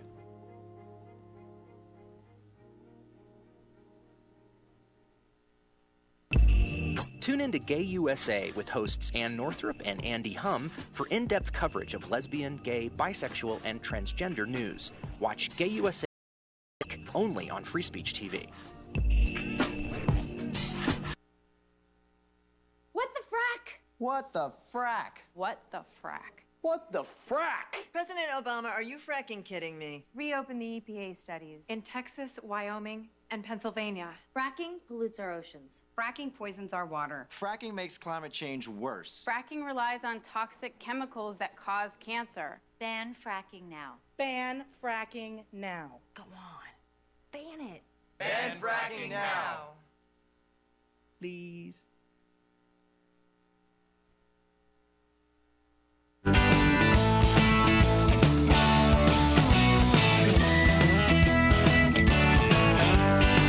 Seen on Free Speech TV and online on TawkrTV. This is the Bill Press Show. All right, at 12 minutes before the top of the hour, the Bill Press Show on this Friday, April 3rd.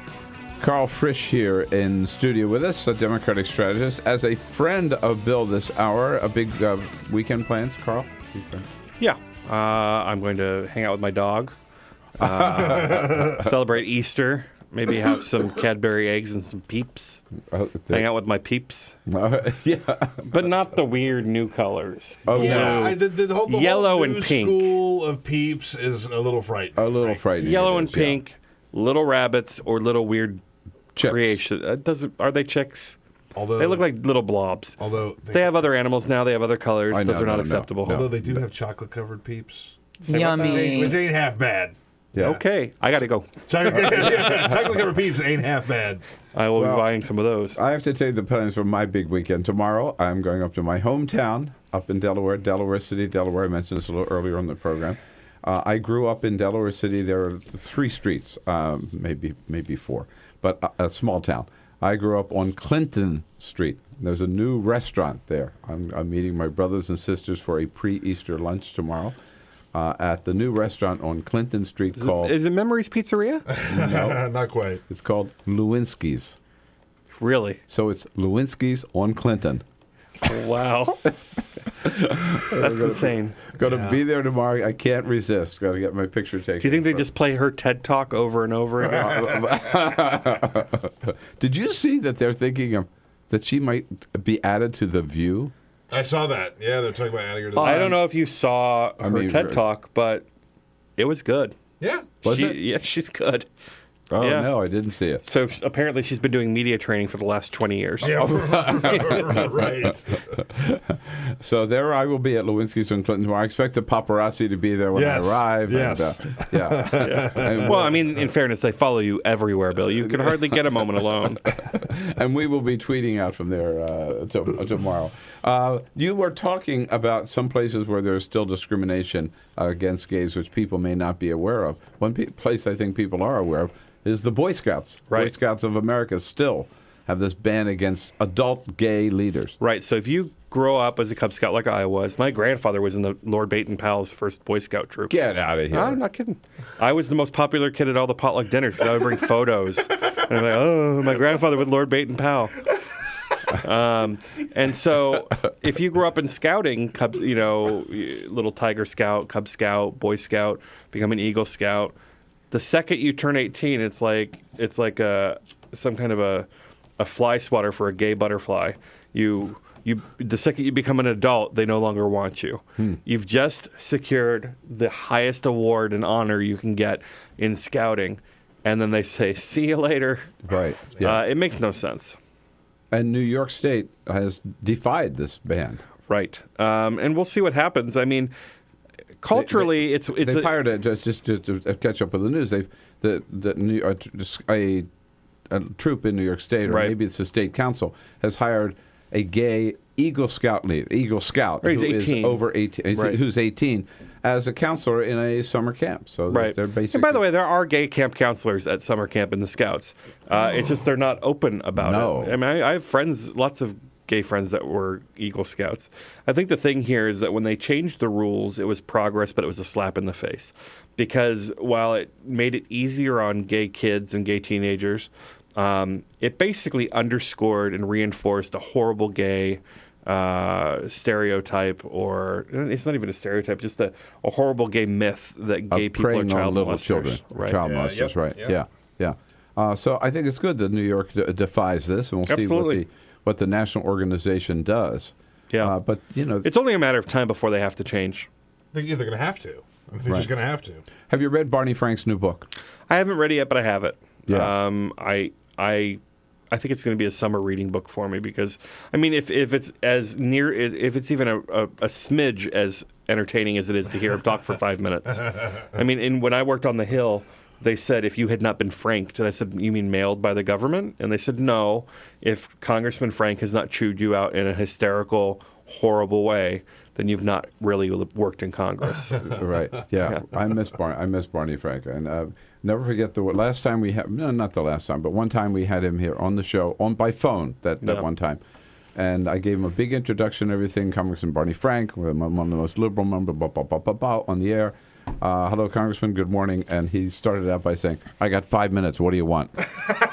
It's no joke. Yeah. No joke. Yeah. We got the tape somewhere. I mean, he's nothing if not great. I know. In the media. I would love to have been there for the Aaron Schock controversy. I remember when David Dreyer lost the race from majority leader, and he said, they keep on saying he didn't get it because he's too moderate. I've never seen him at any of the moderate bars I drink in, or at any of my moderate pride parades. Karl Frisch, good to have you with us, man. Thank you. Alrighty, have a good one. Happy Easter. We'll be right back with a quick parting shot. This is the Bill Press Show.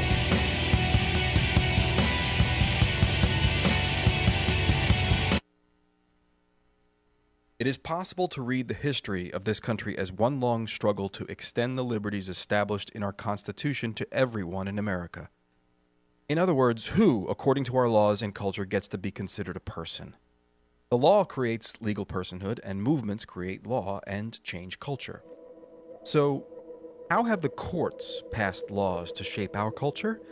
That history goes way back before Citizens United. 1819, Dartmouth College versus Woodward, Supreme Court case, turned a corporate charter from a government-granted charter to a contract.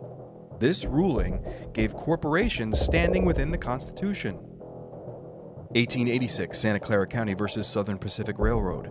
Though the court did not rule on corporate personhood, the decision was subsequently cited as a precedent to hold that a private corporation is entitled to the same 14th Amendment rights of due process and equal protection as human beings. This makes it impossible for us to make local businesses any differently than giant multinational corporations, even if their business practices are deemed to be harmful to workers, the environment and communities, or if they have a history of violating the law. Hale versus Henkel, 1906. The court granted corporations the Fourth Amendment search and seizure protection. Dodge versus Ford Motor Company, 1919. The Michigan Supreme Court says the business corporation is organized and carried on primarily for the profit of the stockholders. Stockholder primacy is established. The purpose of the corporation, according to the court, is no longer to serve the public good, as it had been. It is now to maximize profit for shareholders above all else. Pennsylvania Coal Company versus Mahon, 1922. Corporations get the Fifth Amendment takings clause, meaning if you pass a regulation that impacts a corporation's ability to make a profit, that is deemed a taking, and they can sue for the right to future profits lost. This creates a chilling effect, and local and state governments become much more hesitant to pass laws in the public interest for fear that corporations can claim loss of potential profits that cities and states will be on the hook to pay. Buckley versus Vallejo, 1976. The Supreme Court rules that spending money to influence elections is protected under the First Amendment, in effect saying that money is speech. Citizens United versus Federal Election Commission, 2010. Today, the Supreme Court of Chief Justice John Roberts declared that because of the alchemy of its 19th century predecessors in deciding that corporations had all the rights of people, any restrictions on how these corporate beings spend their money on political advertising are unconstitutional. The court's ruling threatens to undermine the integrity of elected institutions across the nation. It's a rejection of the common sense of the American people.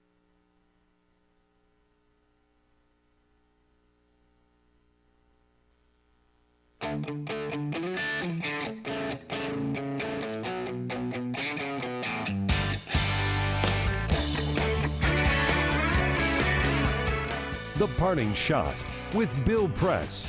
This is the Bill Press Show. Well, it was a long haul, but diplomacy and patience finally paid off. The framework of a nuclear deal with Iran, announced yesterday by President Obama in the Rose Garden, was deeper and tougher than anybody predicted.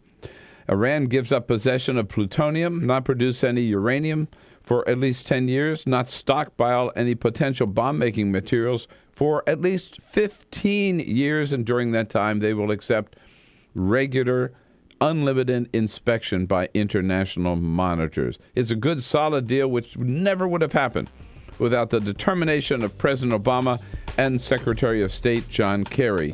Now, how long before Bibi Netanyahu, John Boehner, Mitch McConnell, John McCain, and Bob Menendez admit that they were wrong and Barack Obama was right about the possibility of getting a deal with Iran? Well, don't hold your breath. My parting shot for today, folks. It was a great week. Have a great weekend and a happy Easter. This See you back here again is on the Monday. Bill Press Show.